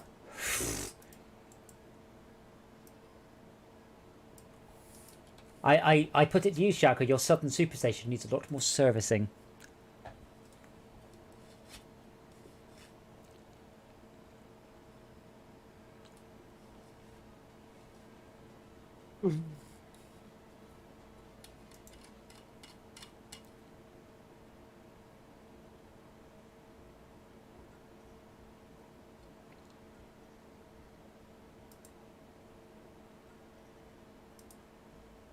Lost train fixer.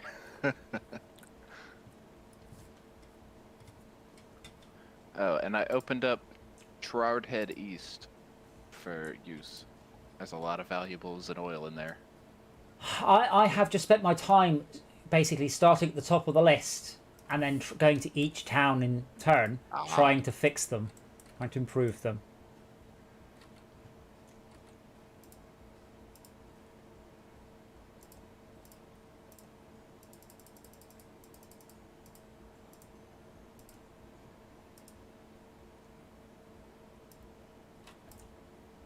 Oh, never mind. That's not... Oh, maybe I will. Bone Crusher is kind of full.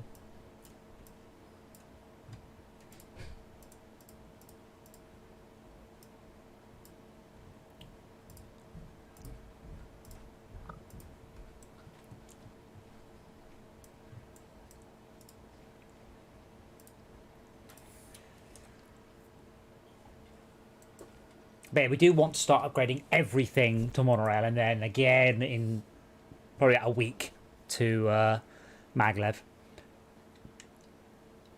My.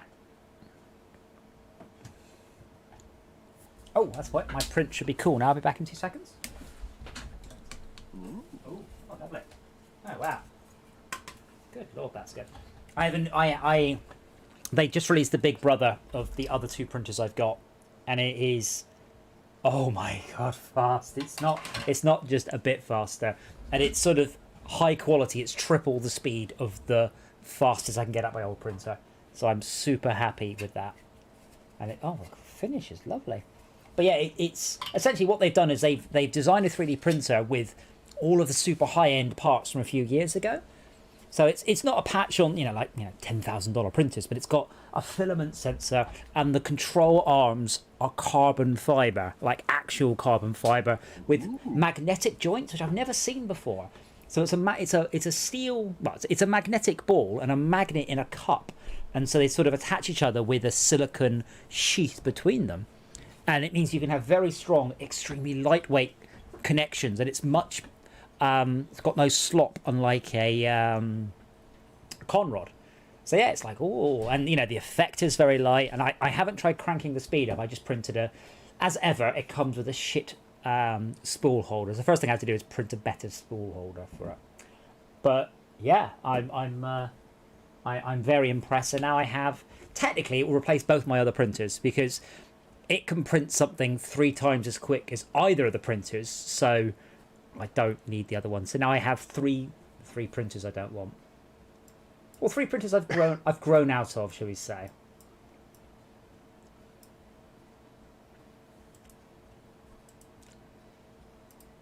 Good. Okay, we've overtaken Fuffingford Factory. Though if we can feed more into it, more will come out.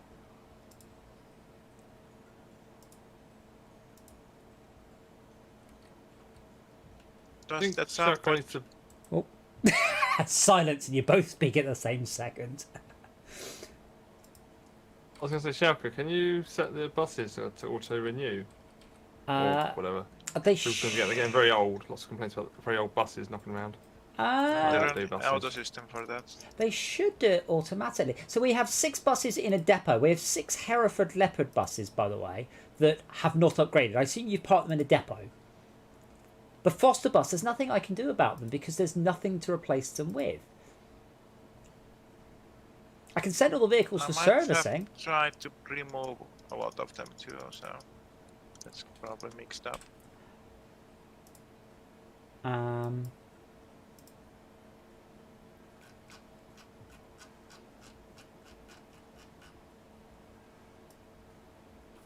Yeah, I mean, essentially what we want to start doing is just retiring the buses. Like, I don't know what Balls It Down's purpose is, other than to lose money. Because that goes from Hellride to Balls It Down, but, like, Balls It Down has nothing waiting in it anyway. And I'm pretty sure all the buses... so all the Bone Crusher buses can go anyway. Both the Bone Crusher buses can go. Because we now have a train ride doing that. KGB boring paperwork. Yeah, I never played Papers, Please. I know a lot of people liked it. I didn't play it.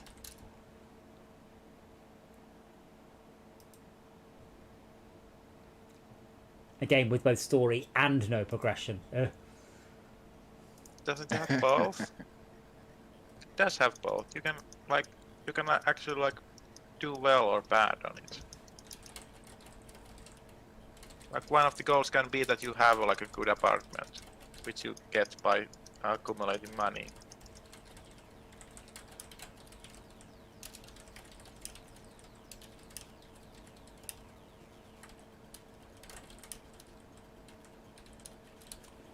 Yeah, it just didn't really appeal. I like my computer games to be like a bit of escapism from the world, not pretending I am a Soviet officer immigration thing, having to work out if people are lying to break into the country.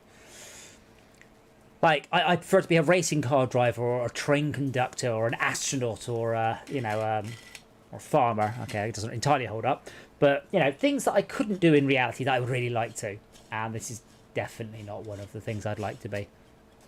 Do you have some place where you can go commit the communism? Yeah, but I wouldn't want to admit people into communist Russia or not. I would choose not to do that job. I would be a musician doing Russian hard bass. Bass. Hard bass, yes. Oh yeah, the hardest bass. It's called hard I bass. do wonder if there's like resistance options for how early.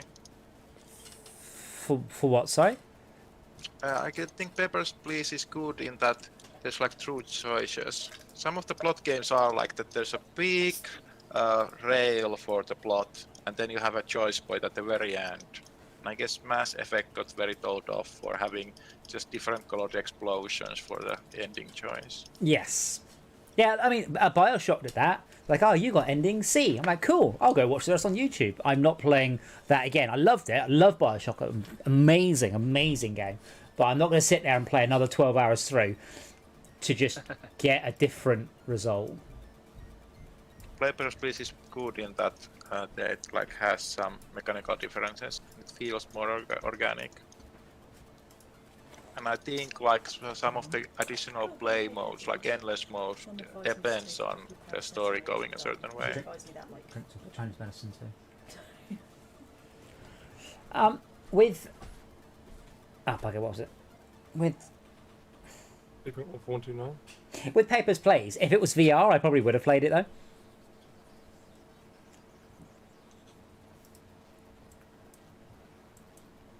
Oh dear, everything's blocked up. Oh, okay. Where? Fifing Food Factory. No, they're just queuing. It's okay. I overdid it, but I think I may be able to reduce the number of trains we're actually running. Maybe sneaky spaceships turns into Papers, Please. That would be quite cool. Yeah, I now I've got networking down a bit more. I want to do a lot more network games. I'd like to get VR Space Station and Fairway Train out the door and done. whether or not they succeed or fail. I've said to Todd, if we get 30 games out, so our games don't sell very much, sadly, and that's annoying, but, you know, that's how it is. But if I can get 30 or so games out on the market, that's fine. I will be making enough money to live on pretty much forever. Because I'm going for quantity, not quality in that particular case. Is that what you tell the ladies? Ask your mum what she prefers. Be nice. No, really, go and ask your mum. Mother.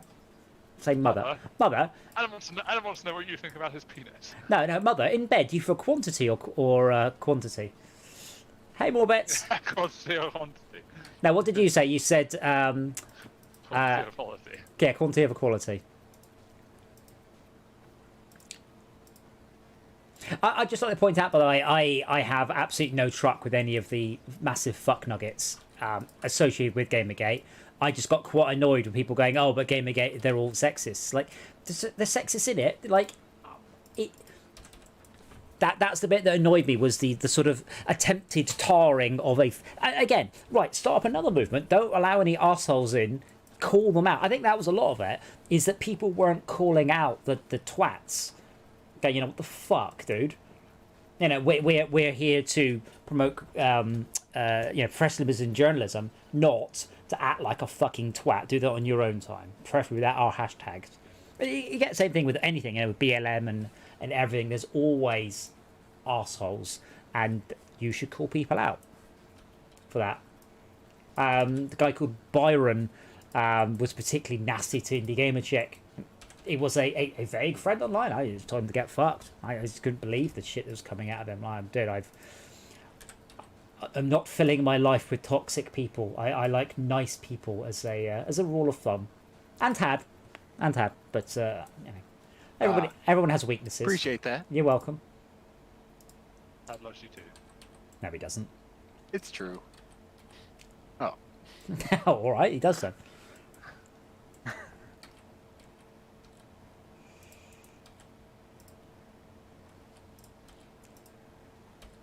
Oh dear.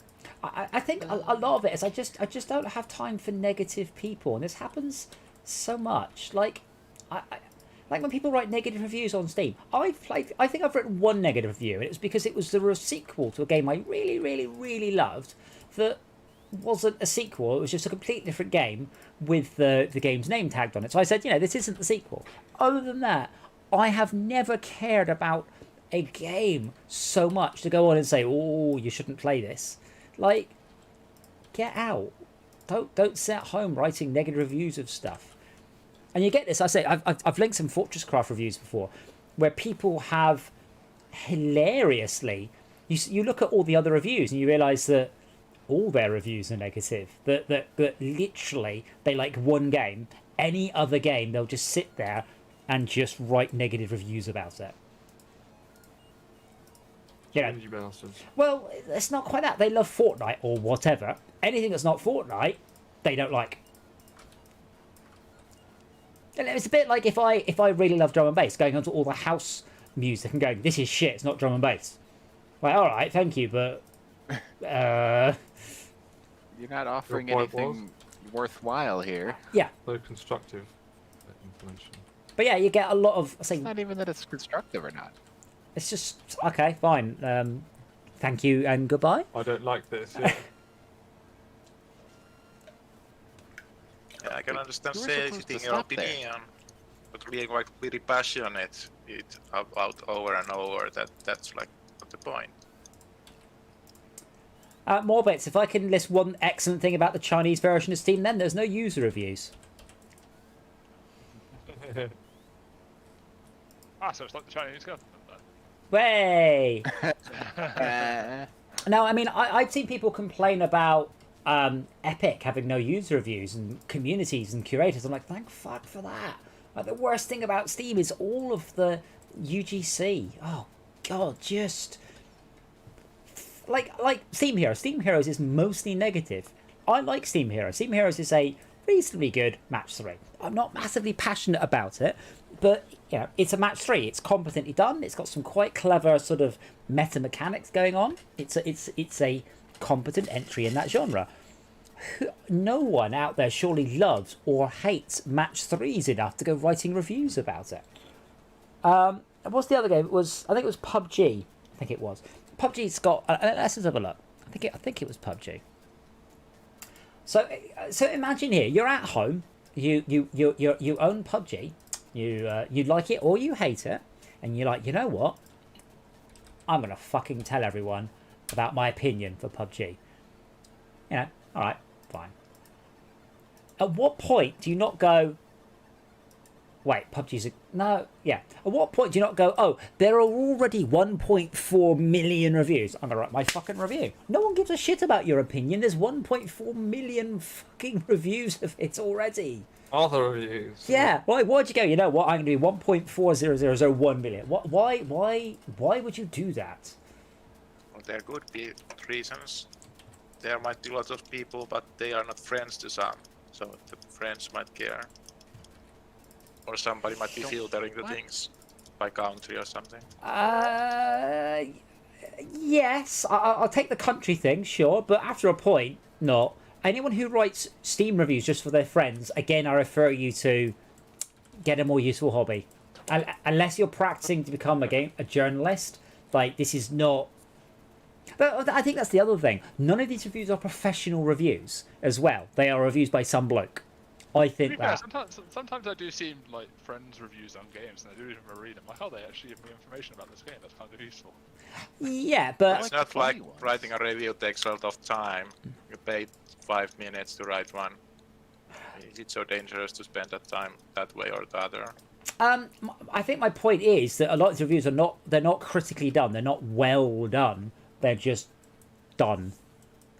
So they should be more professional. I don't think there's much. Personally, I don't think there's much mileage or sensible reason to go for Valve to encourage people so heavily to review games for them. Should customers buy games blind? And if not, who is gonna make the assessment on what the game is?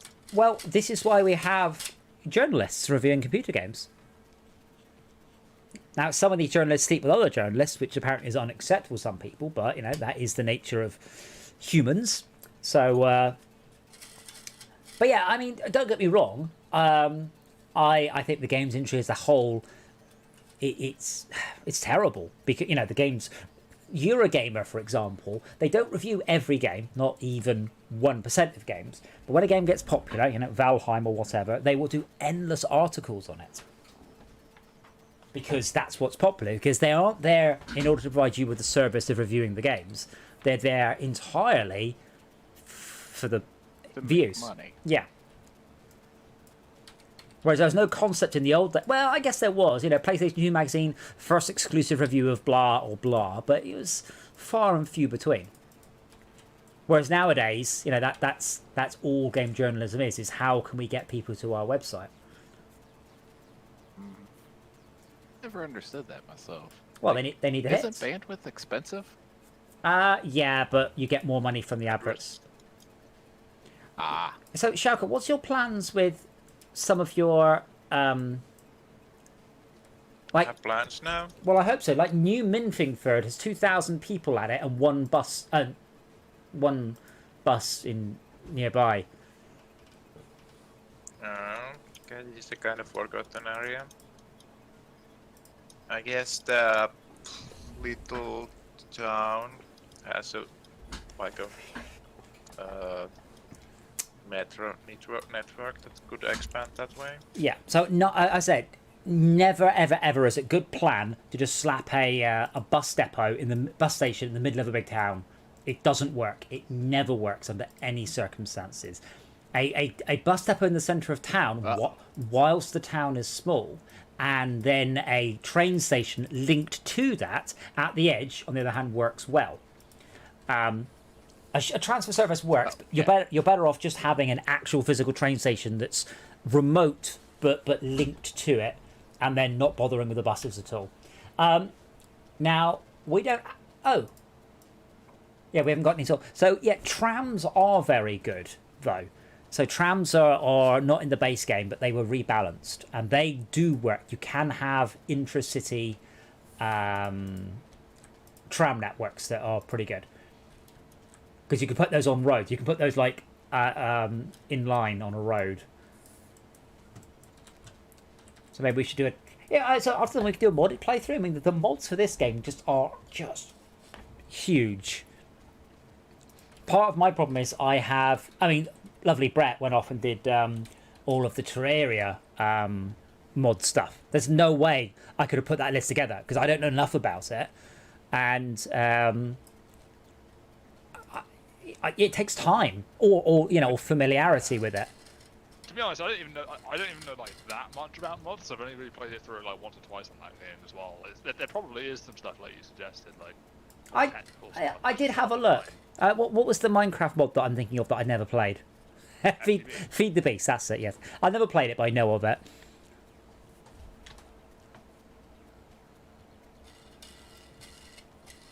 I was playing some FTB with Reese, Dokken recently, actually. It's interesting. Aye, he's dead to me. He never comes to play Wreckfest with us.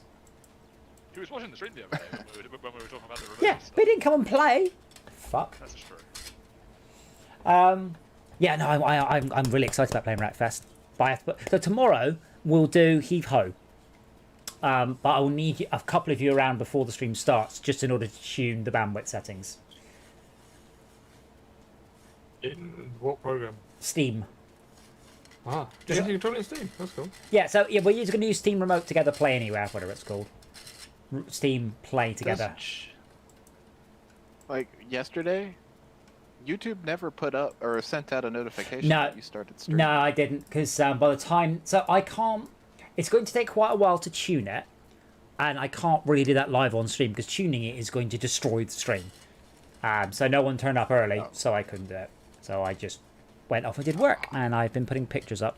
But we'll give it a bash tomorrow. It should be cool, and it'd be good to do it. Because I mean, obviously, Tad, you and I still wanted to play Advance Wars at some point, but I can't. Would be nice. Yeah, even at the lowest possible setting, you were struggling to do the bandwidth. It's a fun game as well. But that was before I had a hard connection, so maybe it'll be better. Wired connection. I mean, that's the sort of thing that we can do That's how I. and record It it. wasn't ever anything I ever needed to worry about. It's Hell, not- it was. That's sort of then we could actually just record that as an hour-long stream and then upload it. Because I mean, once the world starts opening up, I will probably not be spending Thursday nights at home. I'll be off drinking and having sex with massive and doing massive drugs with supermodels and. I thought you were about to say with Max. Well, brace yourself, Max. Brace yourself. No, he's a little bit far away, unfortunately, so I'm going to have to make do with some local totty. No, I'll be spending my Thursdays at the arcade. So. Well, you some local totty at the arcade. Will you stream that? It's going to wank in the back of a cabinet. See, Adam, you know Oh, this. no. You know what this does mean. Oh, This means no. This means you could get a camera doing an IRL stream Ooh, in the arcade. Not even a bad idea, to be fair. The problem is, I'd need to have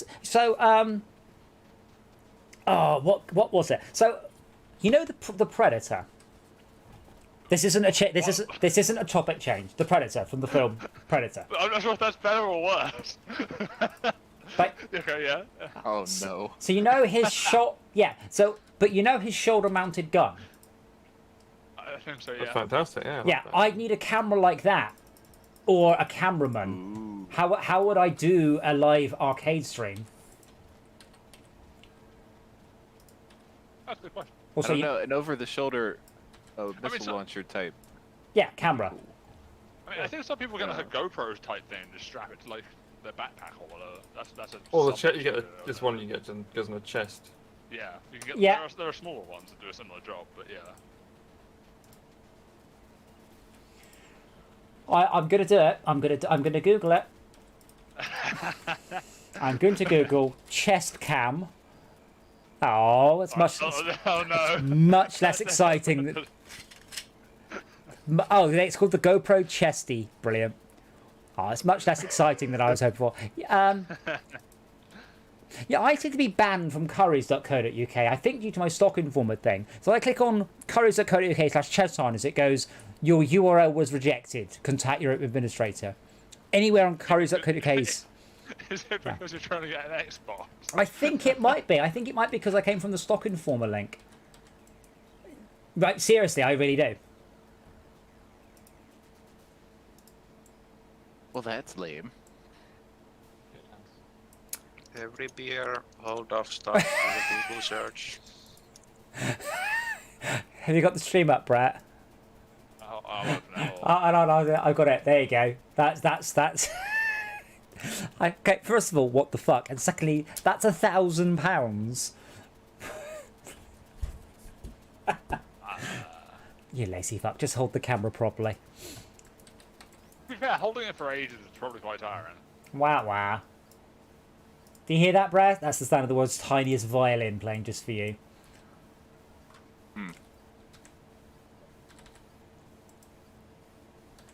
Wait, what are you doing? No, step train. I'm not ducked. Actually, I did do an unboxing of something, and I had to actually strap a phone to my head because it was the only way I could do it.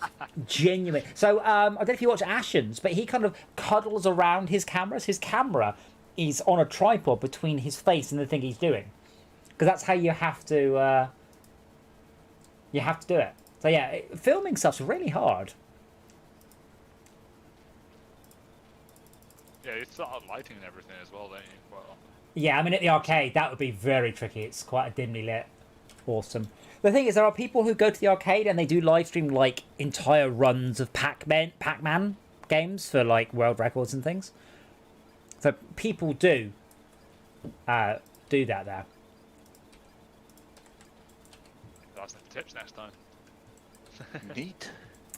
Yeah. Well, the problem is, I find it hard to enjoy the arcade. I treat it as a busman's holiday. Because I'm like, oh, cool, I'll go and play this. And I play it for a couple minutes going, oh, for fuck's sake, it's broken. I'll go and get the WD-40. No, I've got the keys to all the cabs, so it's like, oh, I'll get the key out, you know, loosen this, tighten that. I did want to get a...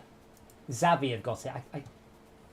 It's a toolbox, but it's a Thor's Hammer toolbox. Thought I might get... Oh, I've seen that. Oh, it's only 60 quid. Very cool. Yeah. It's not a great one, but I don't need something that's brilliant. I just need something to carry around. And I quite like that.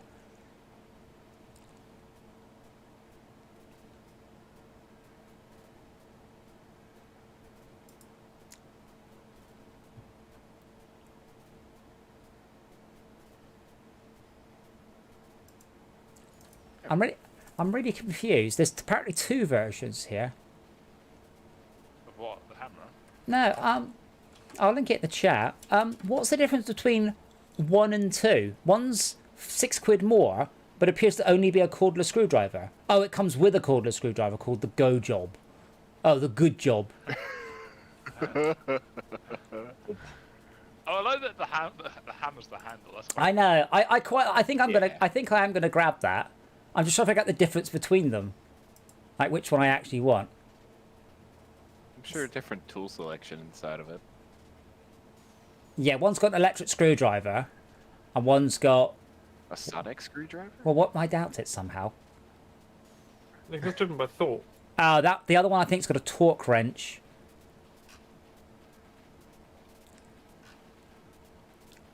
Age verification on delivery. What? Because it's got a Stanley knife in it. Yup. Yeah, because that's what all the thugs are doing. Yep. Perfect gift. Great gift for birthday, Christmas, Mother's Day, Father's Day, Valentine's, Halloween, or any other special occasion. Yeah. Why not? What's you got him for his bar mitzvah? Well, I've got him a Thor's Hammer toolkit. Yes. Perfect for any occasion. Perfect for DIY. What do you call it? The DIY baby. I think I'm going to get the one without an electric screwdriver because that comes with a torque wrench, which is generally... Oh, right, it's a plug-in. Yeah, What? The problem is that's actually not the one with the electric screwdriver. Like I've got an electric screwdriver. Oh man, I need to choose wisely.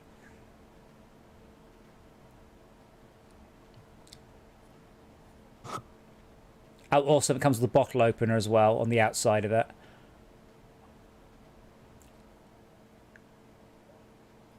For Hellride, can we turn that last train junction into just a bypass?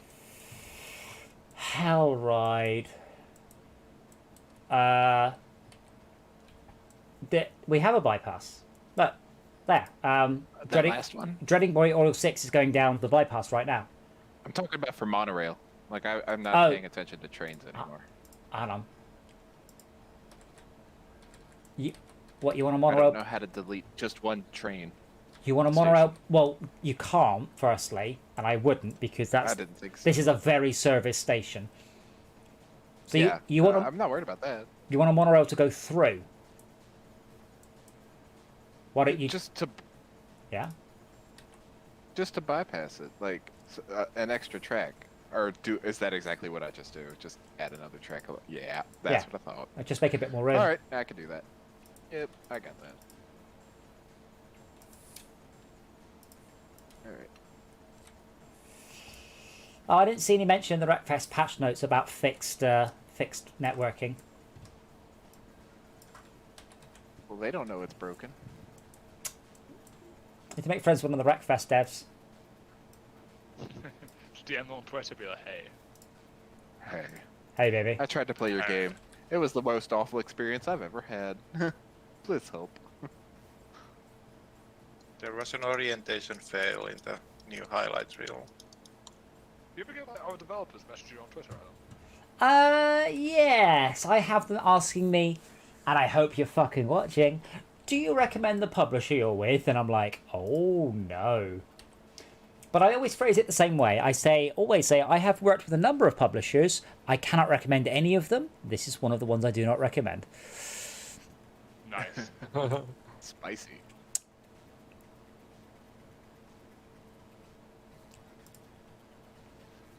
Were any you've been with particularly good, or are they all just No, horrendous? they're all horrendous. Is that just unfortunate luck, or are all of them that bad?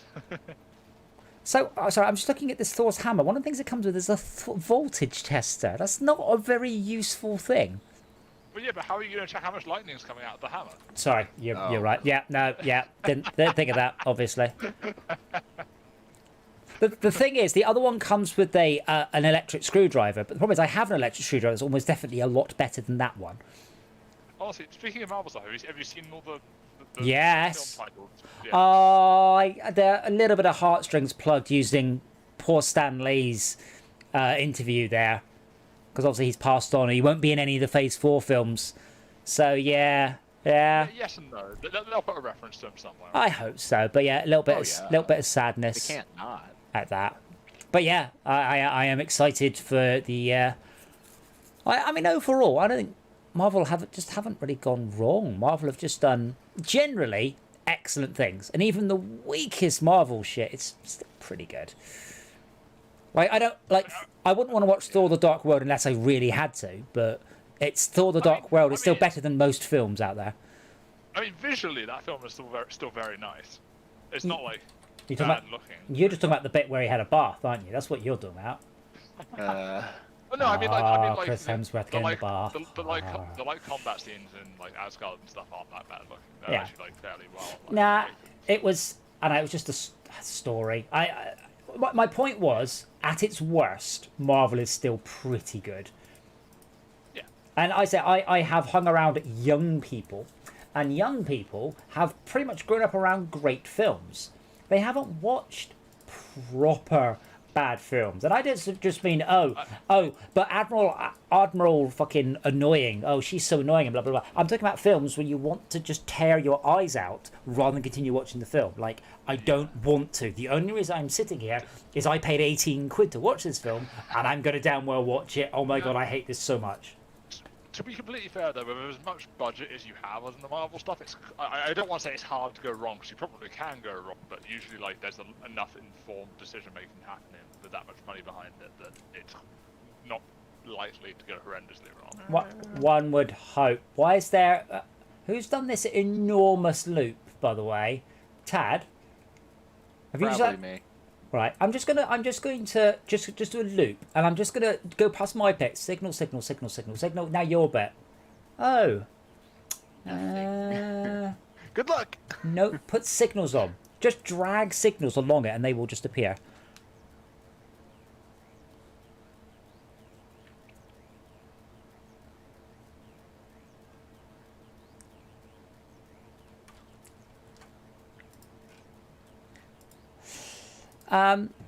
Jay, I think you're missing the point. The point is, it stores hammer. I already have a toolkit. That's what he's worried about. So I actually have a what is it? It's a makeup box. It's really nice. It's like an armored flight case. It's a makeup box. It's really really good, and that's what I use at the arcade. It's like purple and silver. But my point is, if I'm going to wander around the arcade with a little toolkit, I'd rather wander around with Thor's hammer. Wait, Thor hasn't got his hammer anymore. Oh, he has. He nicked it back from another dimension, didn't he? Did he have to return it? I don't know. No. So yeah, June, Loki. I Invincible will tide me over till Loki starts.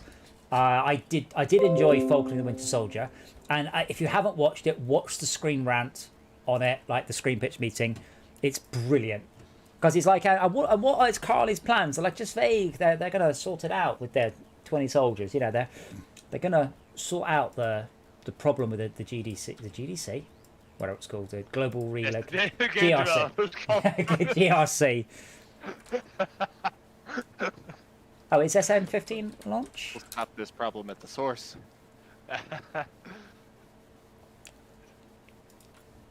We can call it Falcon Gate. Oh yeah, they're venting the Esmia's right. They are launching SN15. What is it? Oh, high altitude flight test. Is that it? It's Starship number 5 to try and stick the landing at the South Texas launch site without an RUD. And this is the ship going to Mars, not this actual one. Honestly, my biggest issue with Marvel in terms of their stuff right now is that it feels like it's going to be so long before we get back into mainline story, almost. But it sort of feels like we've got a lot of offshoot stories at the moment. We're not going to get, like, the next Thor film. Well, or anything they're like just that. sort of padding all the sort of background of all the characters, so you know Yeah. when you see them pop up to me, like, oh, I know who that is, or oh, I think I've heard about that. You know, I can do a thing. Rather than I've got no idea who that is. What am I doing here? Like we're not like we keep hearing for like, the last couple of years. We kept hearing about the next Thor film and Guardians of the Galaxy. We're not getting those until like 2023, are we? Well, to be fair, Endgame was kind of a whole chunk of Guardians of the Galaxy-ness.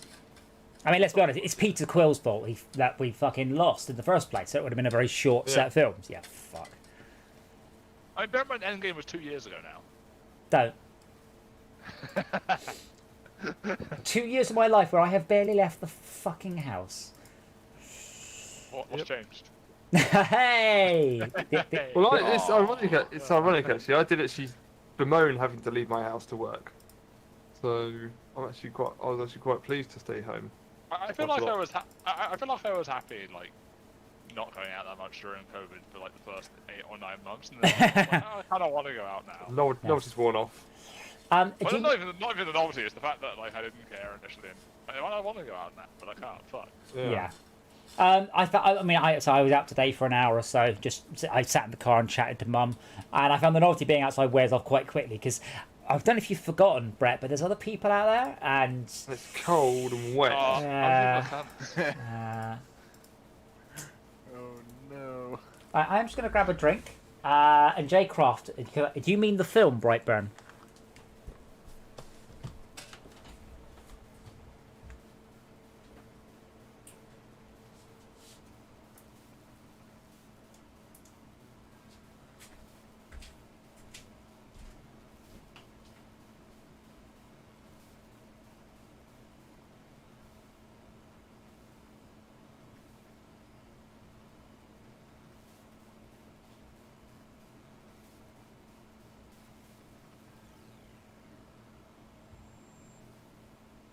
How do trains make a decision about whether they want to go through a station or just go through the bypass? Yes. I don't know.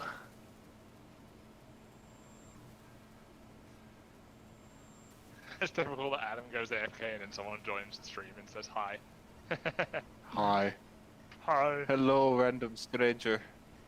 Welcome. I've not seen Brightburn actually. Oh, a new type of bus. Hey, we got a new bus. Yes. No, set no, up. don't want it. Yes, we do.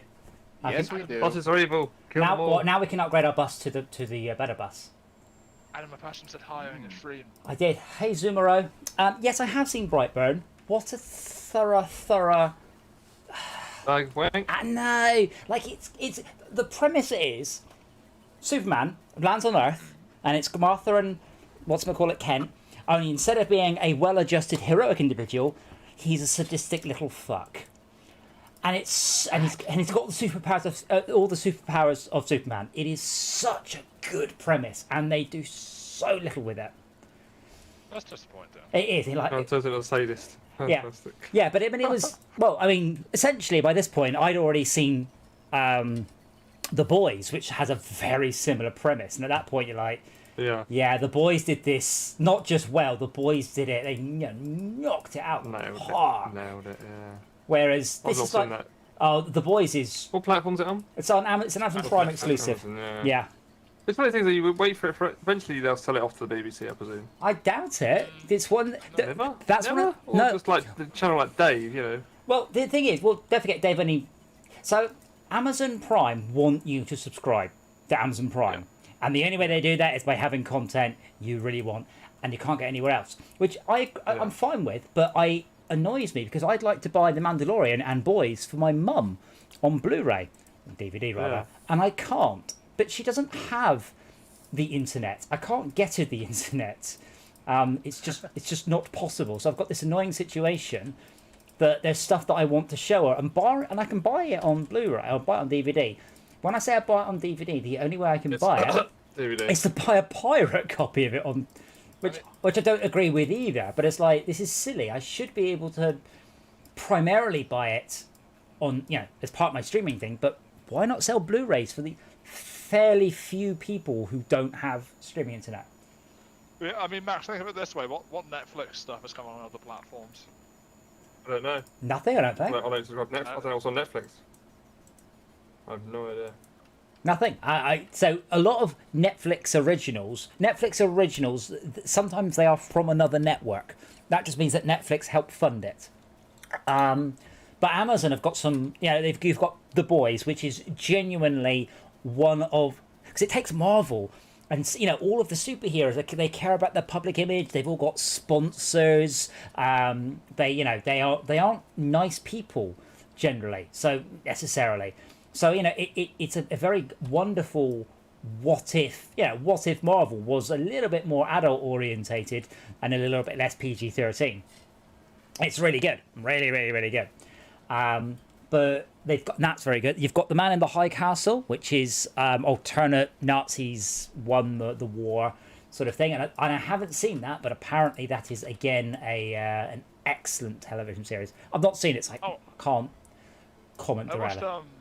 I watched Good Omens recently. That was Yeah, pretty good. that's good too. Yeah, it's a good adaptation of the book, and I was very curious because there's a line in it that works for British people and doesn't work for Americans. And he's like, What was that? And he's like, what are the faggots for? We burn them. And he's like, right on. And the joke in the book is that the American misunderstands that he wants to burn gay people, but obviously that's not what the British person meant. So it works really well, but they just took the joke entirely out because it's also going to be primarily an American audience who isn't going to get it.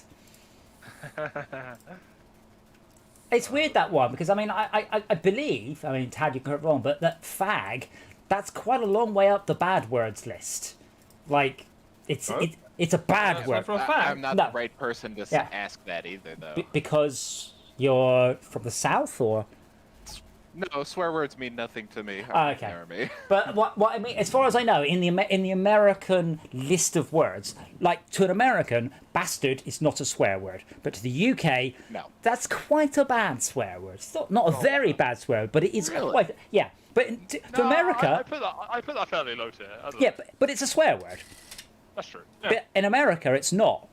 It's just not a swear word. It's just that simple. They don't No. consider it a swear word. It's like, but it is one of the. We've got bigger It's a fish to factual fry. word. Yeah. Well, no, not that. But it's like, if you say they don't mean your parents were unwed at the time of your conception. They mean you bastard. They consider me a complete bastard or a bastard sort. But over here, it's a definite swear word. Whereas over here, fag means nothing. It has no real anti-gay connotation at all. But I believe it's quite a nasty word in the US. It's not a casual one. In the UK, you might say. I think South Park really jiggered with that word quite a bit. But in the UK, you might say, I don't know, something like bum chum. You're being mildly offensive, but you're also being cutesy with it. You're not really being harsh or nasty. You're just doing it in a But in America, fag is a nasty, hateful, homophobic word. It's not. Oh, he's a bit of a bender. Wink, wink. That's his problem. It's like. Kill all of the fag. It's that sort of difference. And No, you're going to say that on stream.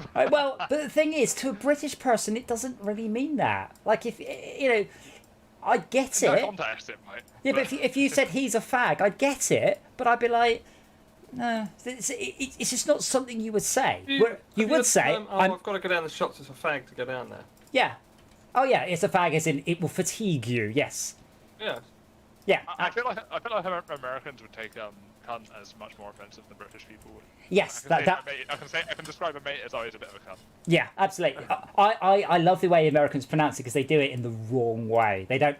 Wait, what? How do you mispronounce that word? They don't. There's a little bit. Yeah, you just. Yeah, it's too.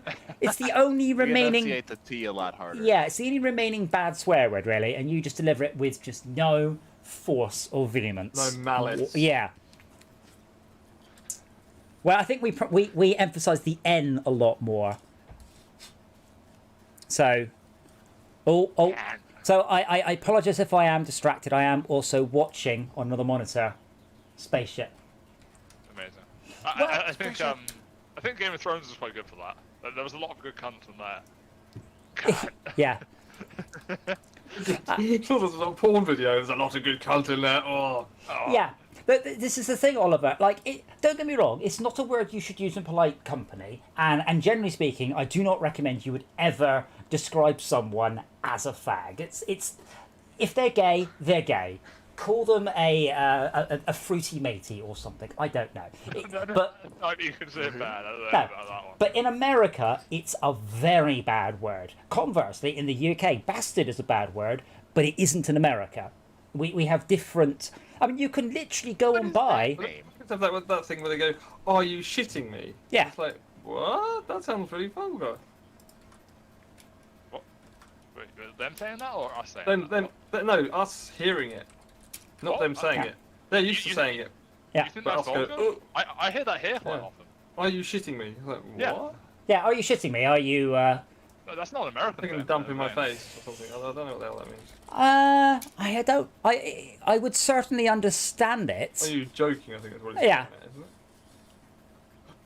Well, Wait, I would get that. I don't know if that's an Americanism particularly. I don't think it is. I hear it quite commonly Yeah. here. But I mean, I love the phrase.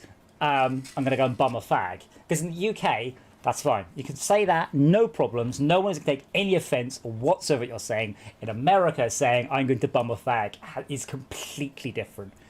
It's like we said the other day, Tad, about liar, liar. To you, the phrase it isn't, word for word, but it means liar, liar, underpants on fire. Sorry, trousers on fire. Whereas the UK, liar, liar, pants on fire is liar, liar, underpants on fire. And I was like, oh, I'd never crossed my mind because liar, liar, trousers on fire just does not work as to a British person. Does it? And ants in your pants is definitely ants in your underpants, not ants in your trousers. Yeah, I mean, more bits. I mean, really, if it's a workman would use fag for cigarette, ciggy would be a bit more, a little bit posher, I guess. I've heard Backy a lot. Backy will be a rollie though. That wouldn't be a filter tip. That's true. Backy is also a thing you do on a bike. What would you call that, Tad? What? If you were on a push bike and you were going to give somebody a ride on the back of your bike, what would you call that? Kids being kids? No. Nobody- It- That's something that usually happens with adults. If you said, I'm going to take the friend out somewhere on my push bike and he will be on the rear stunt pegs and I will be on the saddle, what is a single word that you could use? I'm giving my friend A lift?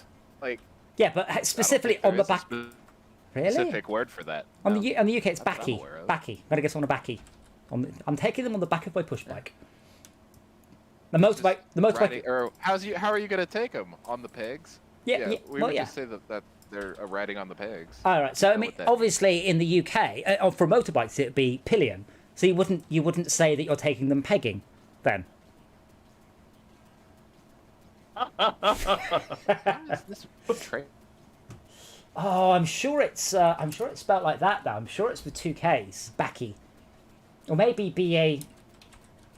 I'm trying to think how you would do it then.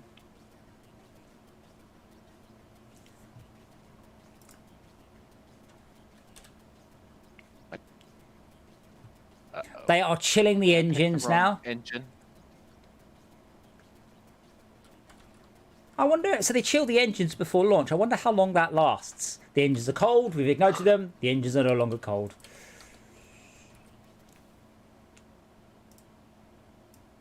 Crap. Wait. So I got the Millennium Z1 electric monorail. Millennial Falcon. I'm gonna Google that. Someone has to make that joke before. But it's a passenger engine. But it can carry oil, or like it can carry oil tanker cars. Stop doing that. Honestly, I just saw you typing in the chat. I'm pretty sure Backy is usually spelled with two C's because it's short for tobacco. No, backy isn't giving someone a backy on your bike. Oh, wasn't that? Oh, I see. Actually, on a horse. That's not size. Is there not a proper name for a second person on a horse? Is that pillion again?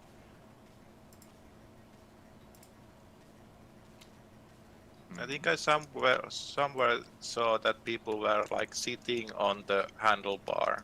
Is that the fronty then? I think we call that just Russian roulette.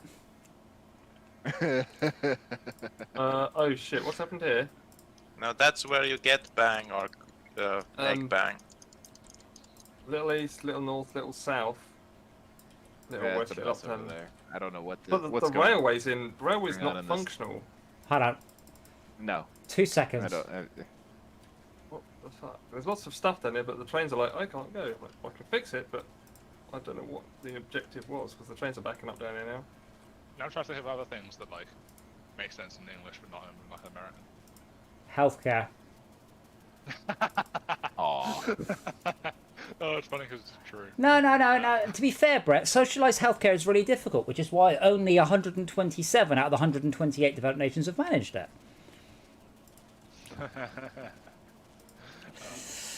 There's a house right in front of where the station entry and exit would be.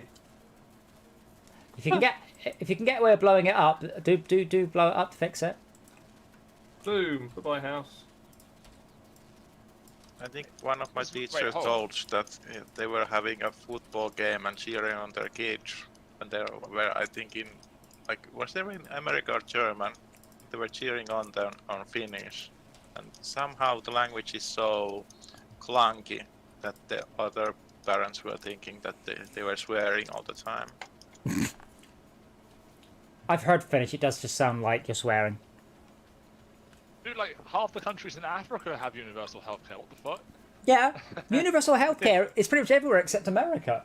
It's just that America outputs such a large amount of our entertainment stuff that we think of it as a fairly normal thing. it's not a normal thing. It's a very backlash thing, specific to that thing. No, like you. Almost every large country in the world has universal health. Yeah, socialized healthcare. Yeah, absolutely. It's only America is the exception to the rule. And you think COVID would perhaps not COVID itself, but it's the vaccination. Like, here you go. Here's your free vaccination. Just turn up. Done. Like even like India and Israel and places like that, which Yeah. are generally considered a bit poorer, they still have it. Yeah, absolutely. Israel's not poor. We pay Oh, all so their it's bills. not poor, but I'm having a bit of trouble trying to work out where Wait, a station is. How do I find stations easily? hold on, Taz, Okay. you're telling me that America's paying for Israel's healthcare but not their own? Wouldn't put Zing. it past them. and all their fences and all their tanks. We pretty much do everything for Israel. Well, they don't give you anything in return. Not Oh, sure how we wait, got stuck wait. with Oh, that. hold on. Oh wait, oil. Oh, yeah, oil. Sorry, America didn't get think it's a rich joke. by servicing its people. Max, click on the 8th icon along to get the list of the company stations. Alright, thank you.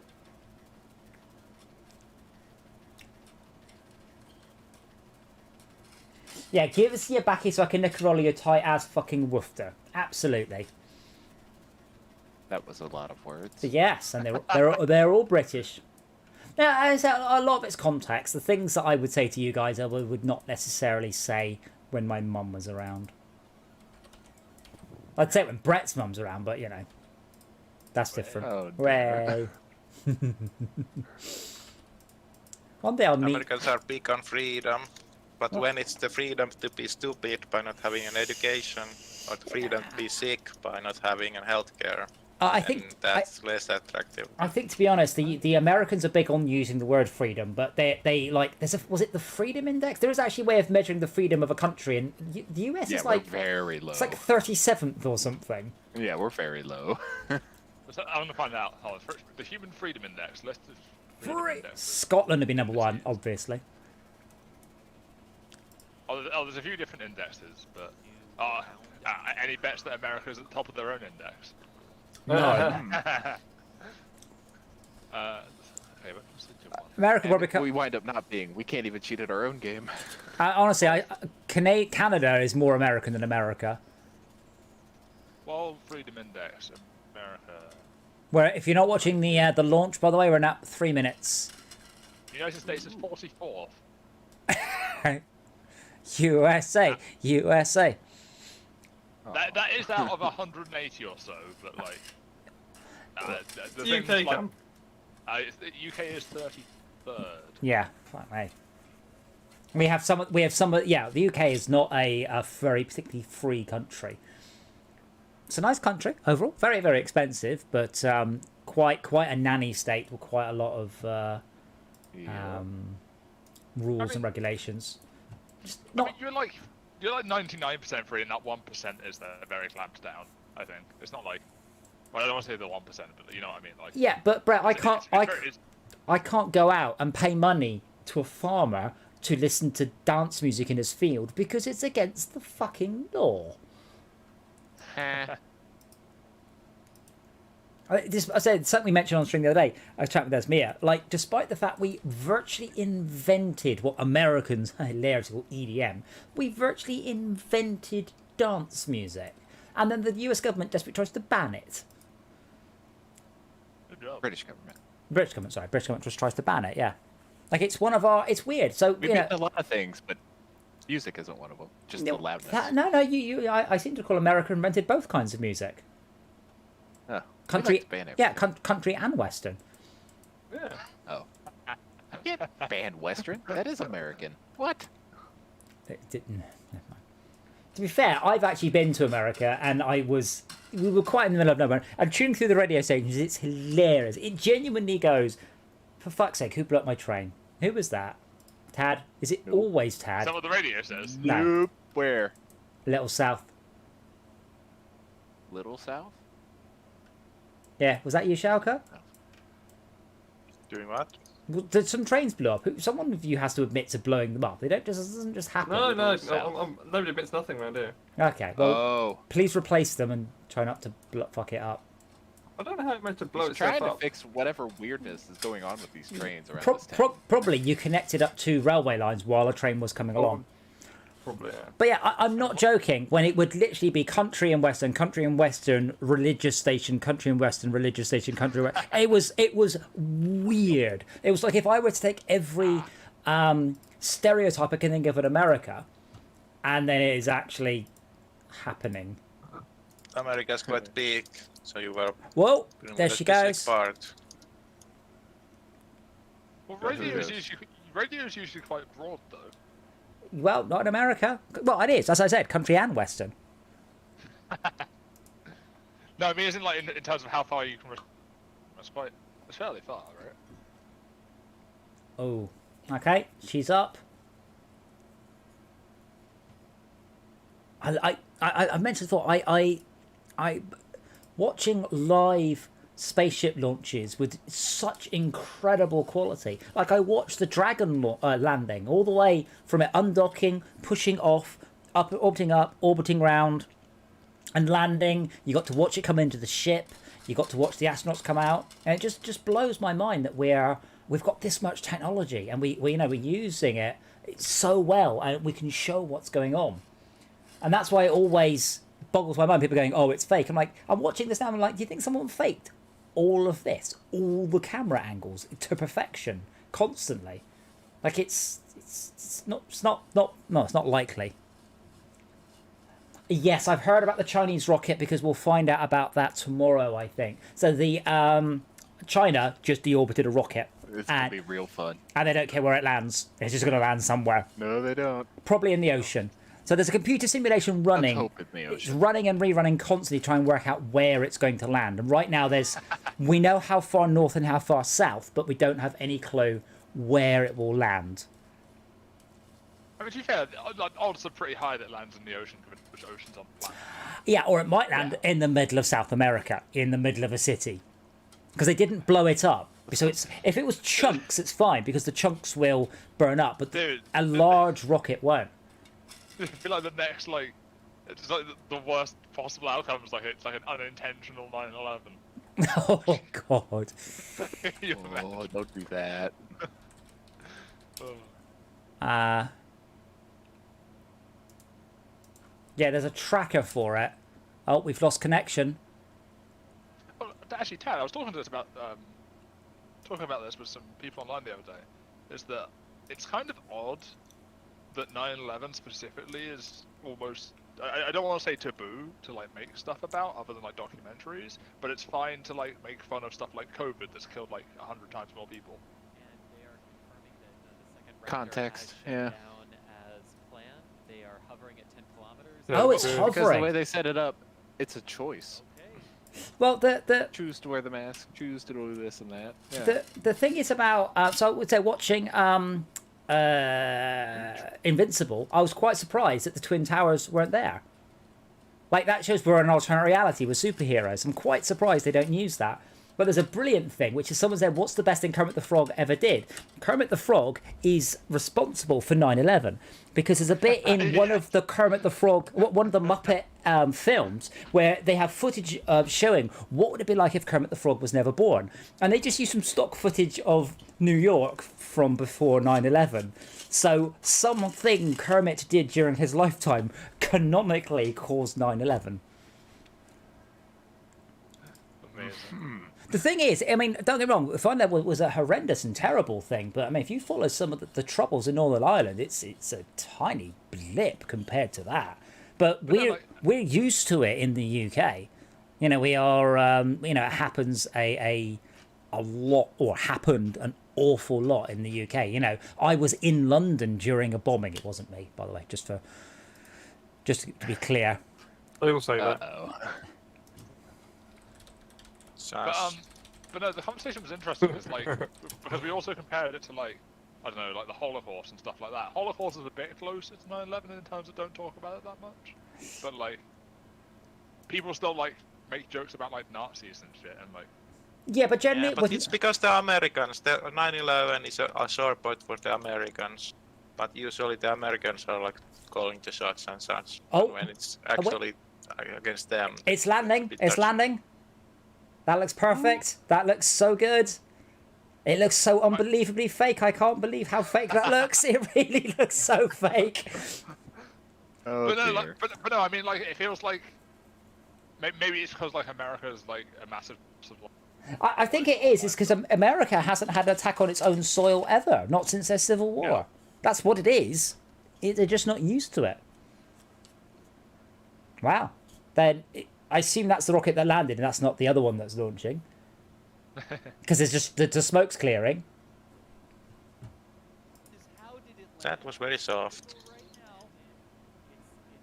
There is a small fire at the base of the dust. Oh, What's it's the mission time for you? We get another. 5:30:42. We know the angle here. We're gonna get this focused and stuff. Yeah, it's landed. It's a little bit on fire. Have a small fire on the bottom. Only a little? Well, do you remember what Pretty Do you good. remember what happened last time? There was a little Yeah, fire at the I know, bottom. that's pretty good.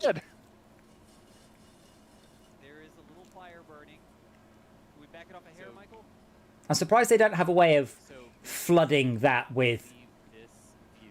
We're gonna watch. It looks like essentially like a weird like. Oh, there we go. The hose. It's in range of the hoses. My God, look how close they landed it to the fire hose. Oh no, there's another fire hose there, another one there. Fire safely, so we're not gonna move from this particular. Do they have to put it out every time they do this? Well, no, it's remember this ship is designed to land on Mars, not on America, not on the There's Earth. less houses there. That's about as alien. Also, much less oxygen. Just monitoring a fire at the True. base. So wait, does it land in the same place it There we go. took off, or is it just Yeah. See that like fire another? Oh dear. Oh, okay. This looks like it's really on fire. side of the starship, that is a leak.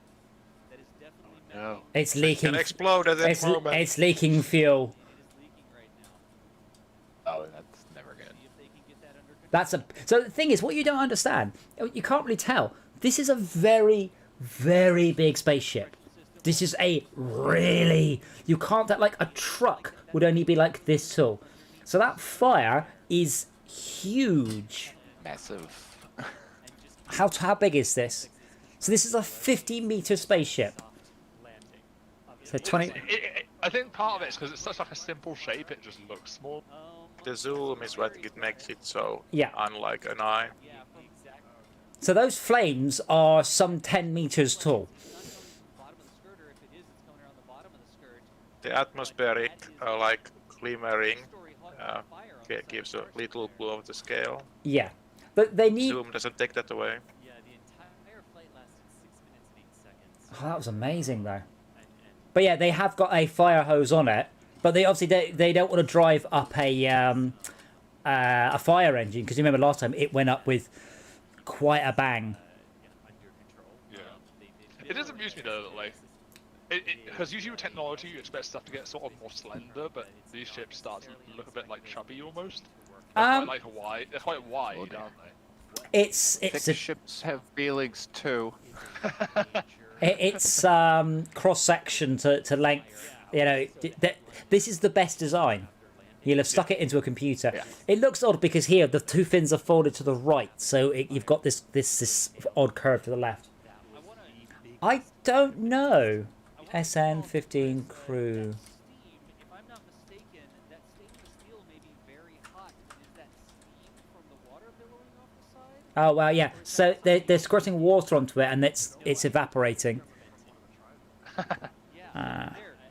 Why would you not use a proper expeller, something that would put the fire out? Well, they are. proper Yeah, they protection? are. But water, Venting of some kind. It's Well, well known for putting fires out with okay. that carry their So, own oxygen. wait, hold on. So you've got to bear in mind, Max, that water jet is about 20 meters from the spaceship. So it's squirting a jet of water 20 meters. It's trying to cool it, but you couldn't do gas there. You know, it's too big. Time? Um, Or one of those ones that sort of takes the. I mean, got to break the triangle, haven't you? yeah, but they're trying to cool it. That's their got a great angle on it out there as well. best bet. But yeah, it's really on fire right now. Ooh. To be fair, I assume, and it is only an assumption, I assume they've thought it through and this is the best solution.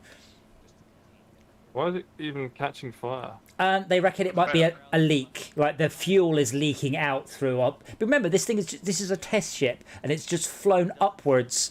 Was it 50 kilometers it flew up, and then it just hovered there for 2 minutes, and then came back down and landed.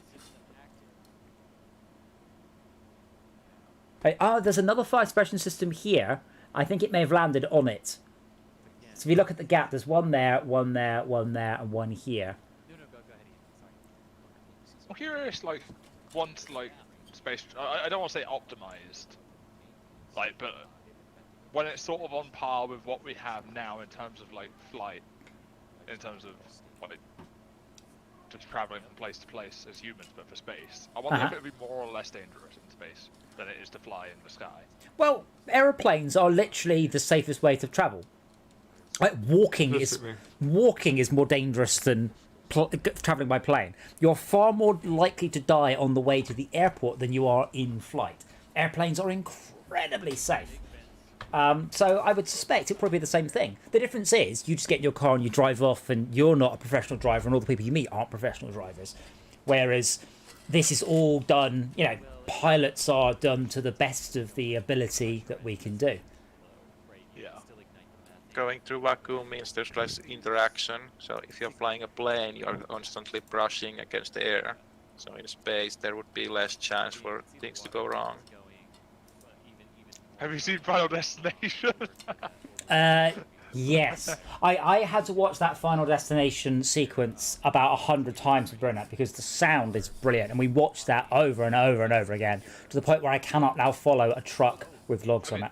Honestly, the ending to the last one is like the perfect ending to any film series that I've seen. I can't remember. So does anyone care if I spoil it? It's fine, I'll film that, yes. But the final film loops back round to the start of the first film. In the plane, at the start of the first film. Nice. Oh yeah, it did do that, didn't it? Yeah. Have you seen the guy like go through the film, survive, and he gets to the end, and he gets on the plane, you realise it's the plane from the first film. But he's a different person from the person involved in the first film. I mostly from that remember the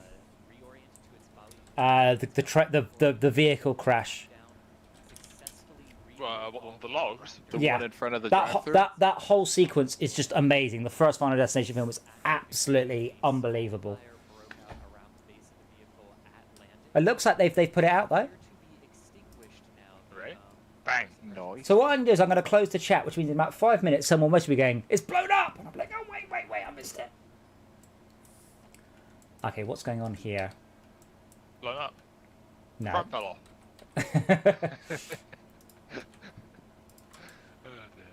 It's a shame that Gets old. one of them died, because they really did do a lot of very, very, very good stuff for many, many years in Australia. Right, yeah. This is a very long railway line with no signals on it that was causing... Oh, shit. I may have put the signals on the wrong way round now. Good job. Wait, I can't tell which way around this piece of road is supposed to go. Well, Rail. Yeah, I think it's actually... yeah, there's That some way. bad shit over there somewhere. I think I managed to fix little east, little north, little west, little south. There's a loop of trains just running around the town doing I don't know what. Oh, it might be growing it. Did you fix it properly? Did you fix it just by blowing up all the trains on the run? I fixed Asking it by for a blowing up friend. two trains, and then repairing it and fixing it properly. Yeah, it's all good. Okay. There's a loop there now.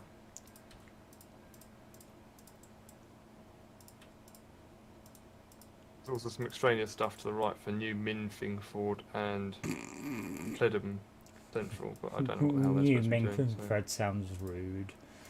Yes.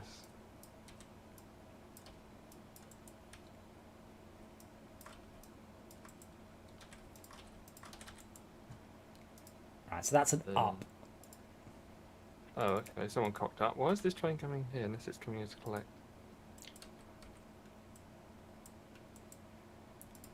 I'm slowly reducing the number of monorails on goods because I had loads and loads and loads and loads and loads, but we just do not need that many at the moment.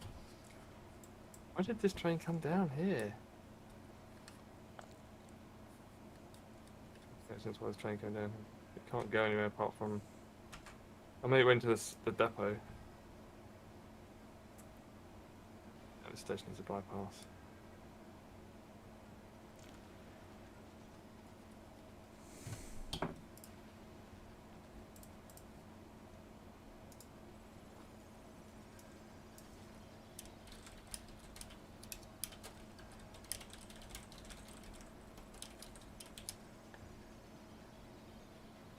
The amount of stuff is increasing constantly. It's gonna get complex and more complex. Well, you have to get the simple stuff working, Shaq, if you start doing the complex stuff, because you don't seem to be doing that properly yet. Actually, Adam. So speaking of Winter Soldier, actually, and that show, Yes. does it bother you at all that we don't see him since like? Wait, is it? Like, there's like a gap where he's like frozen in Civil War, right? Who? And then we don't actually see like Bucky. Like he gets frozen, and then we never actually see him get unfrozen. Yeah, He because just appears in the next film. yeah, because we Yeah. did. Yeah. What was your question? Sorry. Oh, I was just curious if they covered that in any of the films, or if they just had him really appear in the next film. I mean, Let's be honest. They could probably Black Widow it, and go. And here we go. Here's the story of Bucky murdering people.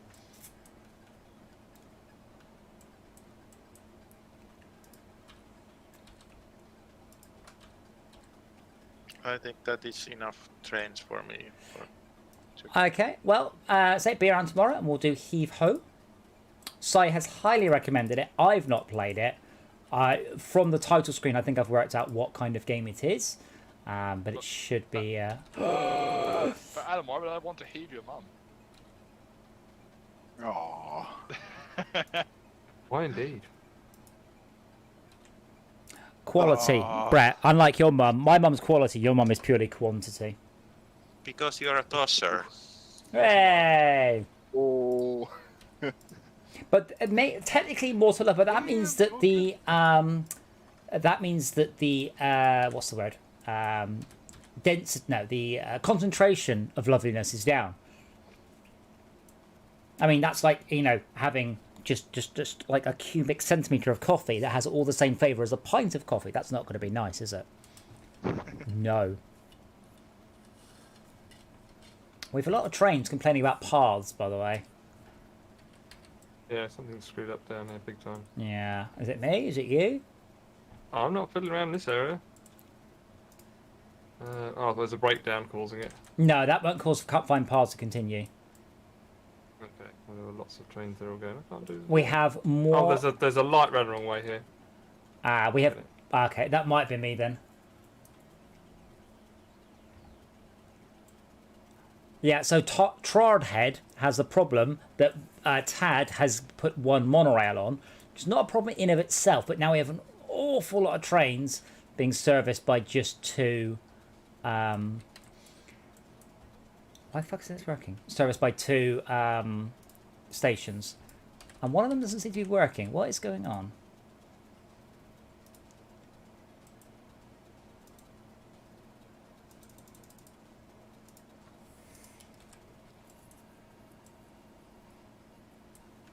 That should work. Pick one.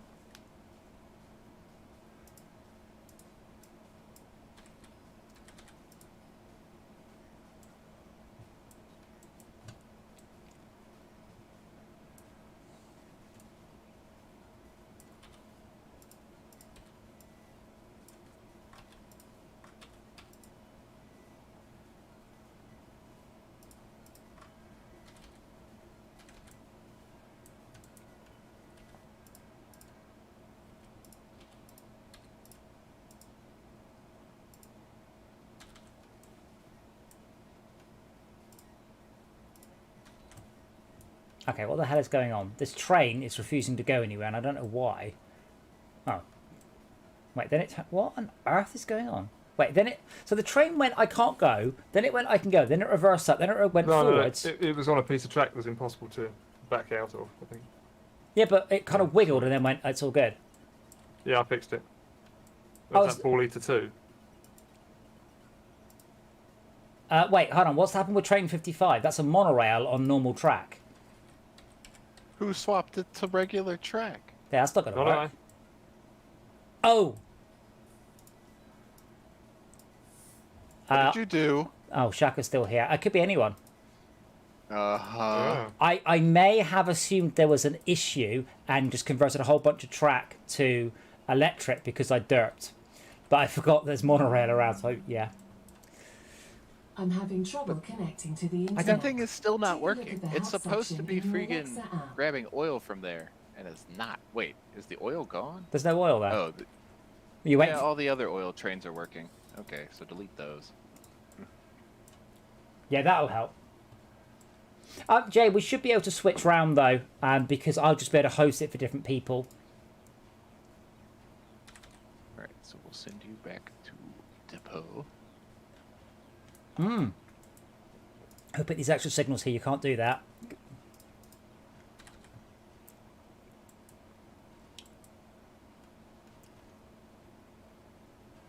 This just goes between the two. It does. So it just said Trod Head Oil 5 could not find a route to continue, and then it promptly continues. Yes. I can't. Are you sure? It's fine.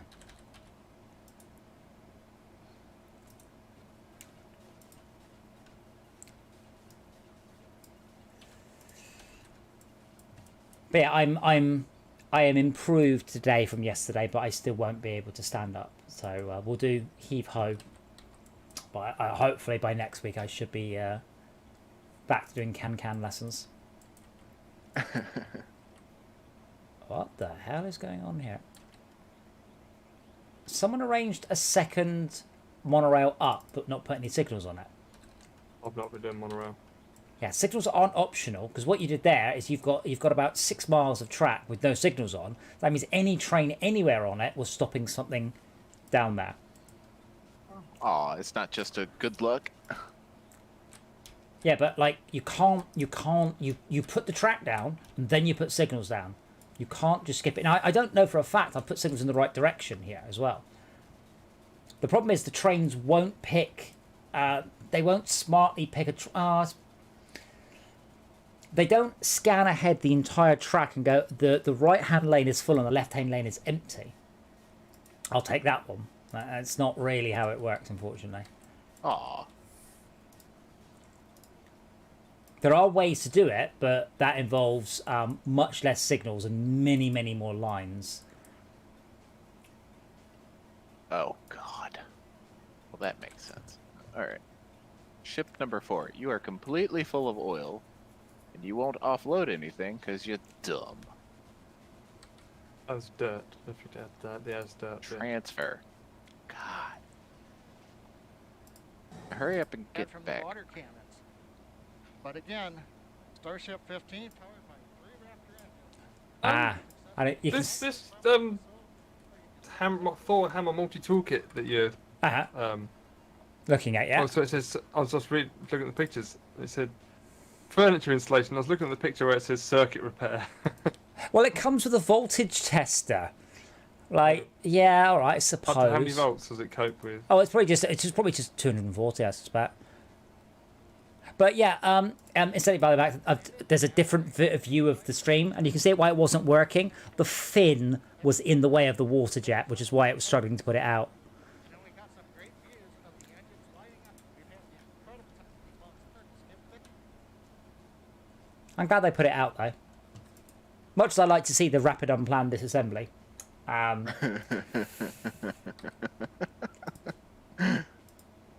You started collecting the Marvel superheroes helmets and things. Well, I've got 2 Iron Man helmets, so I guess technically yes, but... Well, the Lego ones, I mean. Well, yes, but actually. No, I saw the Darth Vader one, because I was going to get it for my sister. Unless he's watching, in which case I don't know what I was going to get her. I wouldn't know. Jay, there are people at the arcade who deal with electricity. I would never, ever deal with electricity at the arcade. Why Like, not? Safety It's first. fun. bear When in... you get the zips up to reset fire or something. hold on, so how many watts do we pull at the arcade? Several. Oh, I'm sure a Googleplex of it. Yeah. Right, depends how much they say you what, mate. I think it... I think it's somewhere in the sort of 200 megawatt range. We pull Bloody hell. a lot. That's a No. lot of juice. 200 megawatt? Yeah, about that, yeah. We pull... 200 megawatts? We put... Remember we I mean, have... that's more than like several towns. That's like a power stations worth almost. No, kilowatts. 200 kilowatts. No, Yeah. Kilowatts would be more reasonable. Yeah, that's Yeah, a lot of kettles. Yeah, That's like that is a lot. Yeah, sorry, I got 200 kettles. Or my brain went mega. That's 1,000. No, technically speaking, yes, well, kilos on hell. yeah, kilo's 1,000. Mega is 1,000,000. Yeah, miller. That's anything. Yeah. Miller. But yeah, we have really high voltage there. We have a lot of phase. current. We have a lot of current, a lot of ampage. So yeah, I don't mess with that. So I mean, I've got access to it. I think you saw it, Max. I can't remember. Like, I have access to the room where we turn the electricity on. There is the most almighty thunk when you turn the main power on. The whole room just goes junk. It is terrifying. I have no certification of electricity, and I don't feel I should be allowed anywhere near it. The thing is, it's a light switch. We just use a normal, boring old light switch that controls a relay that controls the electricity. So, you know, Makes sense, it's not like a big Frankenstein switch, which would be cooler. But yeah, it is. Aw. It's a lot of You electricity. would want to control a relay with that much oomph going through it. Yeah, Probably yeah. a solid state relay as well, I imagine. I don't know. That's in the box to the left. That, you know, I'd be interested to take it apart and have a look, but I won't. Dude, I can't even trust myself with a relatively sharp knife. I won't trust myself with that.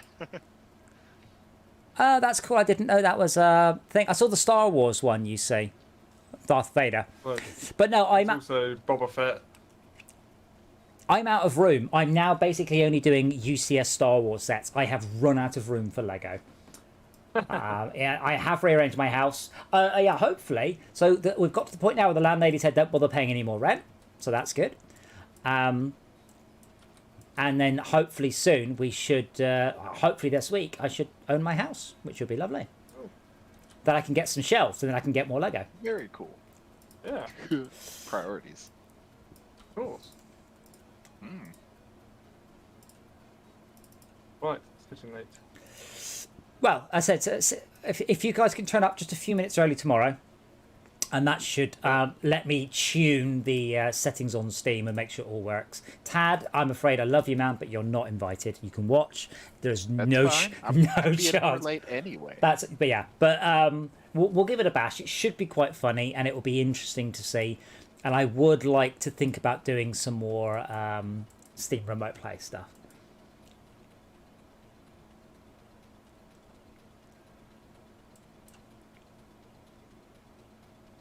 Yeah, but don't forget, Jay, we also deal with CRTs there. And CRTs... all the power is on the CRTs, I imagine. Yeah, that's the thing. It's CRTs, it's not just, oh, ouch. You know, that carries lethal levels of voltage. I mean, do you not have a per instrument, per game sort of on-off switch? As it's per, it's like an area switch, isn't it? Like everything and then an area, isn't it? We have everything in an area, and that more or less goes down to a 4-gang plug at the bottom end. So yeah, we can, and then you just you unplug them. So yeah, it can go all the way down to something quite low if we so want to. But yeah, the CRTs, we can discharge them, but oh my god, that's terrifying, and I don't. So we've got a wand to discharge them. But you are a bunch of resistors in series. no, it's not much more than It's a stick with more or less. It's a stick with a screwdriver duct taped to one end and a cable and a crocodile clip. And you put the crocodile clip on something earthy, and then you just touch the back of the CRT with it, and it arcs and it drops. Yeah, it's 150,000 volts in the back of a CRT. It's very high voltage. Something batshit, yeah. Yeah, it's enough current. It can kill. It hasn't, but it could kill. Is probably a fairer way of putting it. For the HVAC work we do, they have capacitors to kick the compressor on, and if we have to swap out the capacitor, you just take it out and then just slam all the leads into the ground. Yeah. Well, I said that's it's the capacitors that kill you rather than any sort of live voltage. But you don't fuck with those. But yeah, the thing is, we get arcade machines in. We're assured they've been in storage for a year, but we don't know. Like, they might actually have been used an hour before we pick them up. So we have to treat every machine as Most dangerous thing you've ever met. as live. So yeah, I don't go near the electricity. There's no way I would use a voltage tester at the arcade. We also have much better things than some crappy ass thing that costs 40 quid off Amazon. So I've just got an email from rated people saying, "Oh, look, make extra room with a loft conversion. If you think it's selling, add a new loft room. It'll have over £12,000 the value of your home." I'm like, it'll cost more than £12,000 to put a loft room in. What is this shit you're sending me? Well, I mean, they're not lying though, are they? It will add £12,000 the value of your house for a mere £18,000. Yeah, no. I think it's more like 60,000. 60? 16. Well, I'm waiting for quotes. I I'll convert my loft. A lot of it depends on how. Like, you can have beautiful loft conversions, and you can have slightly shonky ones. Like, well, so at one end you can just do like plasterboard on risers, and at the other end, you can get all the roof converted. You can have nice open skylights, and it just depends how nice you want to make it. Watch computer room. Well, Or yeah, so I need a nice new bedroom, one or the other. yeah, I mean, the cheaper option, essentially, it's risers on the joists and then plasterboard on that, and then you're done. And then the next step upwards is to replace the roof with something stronger that's more self-supporting, so you get rid of... You have to put a steel in roof. Yeah, so that gets rid of the, because my roof, I've been up there, it's just it's not even done very well. It's just this clusterfuck of just beams everywhere. It's not even if someone who did it seemed to have any real clue on structural integrity. It's just triangles are good, yeah, just put a bunch of those in. Like, I think you could have used less triangles in a better way to do this. Blasphemy. More triangles. Yeah, that's how I play Bridge Constructor, but I don't do this for a living. The people that do it for a living, that you put up YouTube channels, just put more triangles anyway. You're all right. Oh, that's this. How? What the fuck? Hmm? Well, we've got a railway line. I've just put signals on it because it comes off a one-way line, and at the other end, it's got signals in the wrong direction. So that wouldn't work. I don't know what's going on there.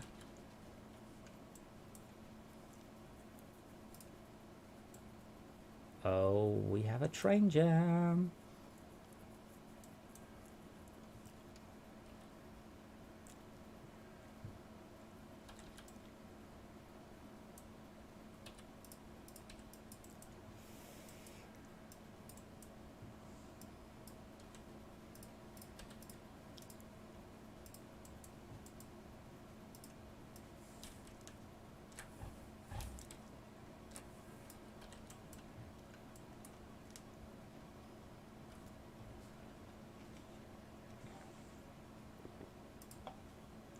Train 55.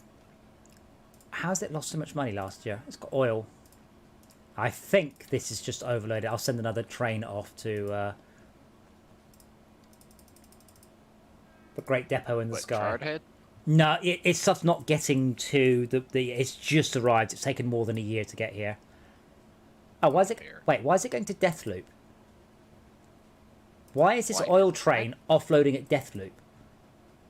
What? And then Chardhead East. What? Oh, it's got passengers because of the. No. Passengers. No. Train 55 is an oil train. Yeah. But why is it going the between engine itself carries. Is it dropping off oil at Deathloop?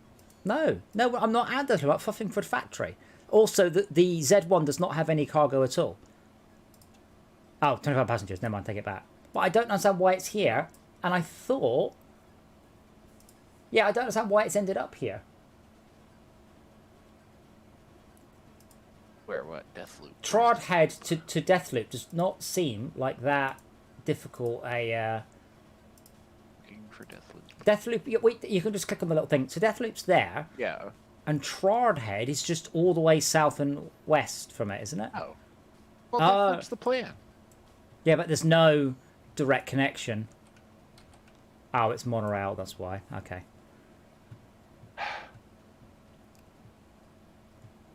Golden Flyer 2 is waiting for a free path.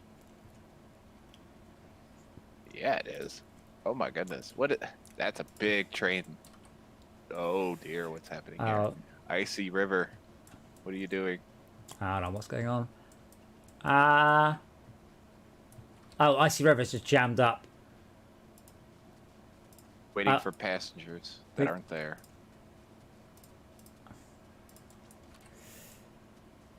Hang on, let me... Right,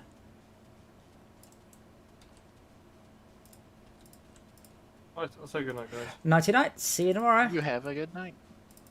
There we go. We now got a through. Or a round, rather. I don't understand. People start leaving.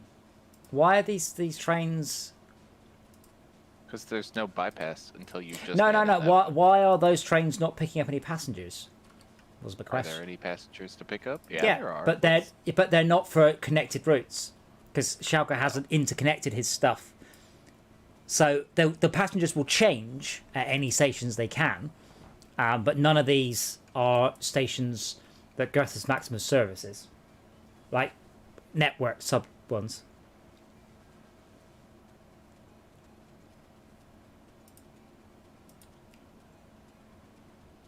Like Siberia. I might just make a train here to go from here to Siberia. As you do. I don't have a...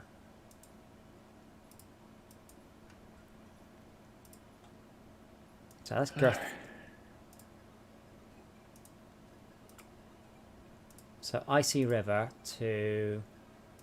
Did I say Siberia? What I do like about this game is most things work. Oh, except that one, I take it back. I thought that worked. Oh, Siberia is a freaking bus station. Oh.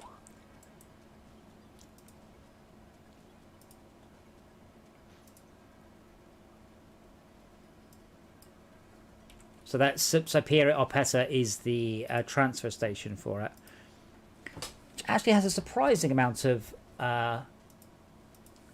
train servicing it, but now it has another one. The difference is that Goethe's Maximus 1 and 2 only have Siberia Impeta as an implicit order, not an explicit order. Because they're being forced into it because I don't know why. You're not forced into it, you can just go straight. Like Siberia Opeta is on a sort of a loop.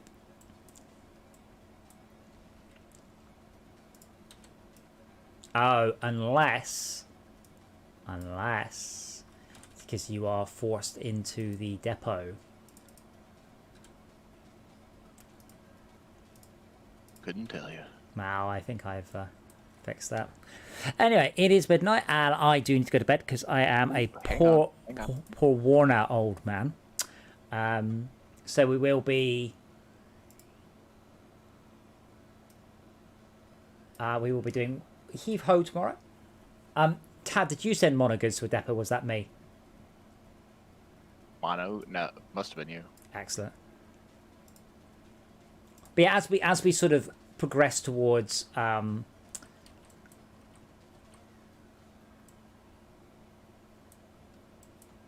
faster trains, just everything gets a whole bunch easier. It really does. Alright, I'm good. But yeah, we're back next Wednesday for progression. And we should hopefully start to sort out our trains. Like, basically, as we continue to troubleshoot stuff, it always gets better. Let me just save the game.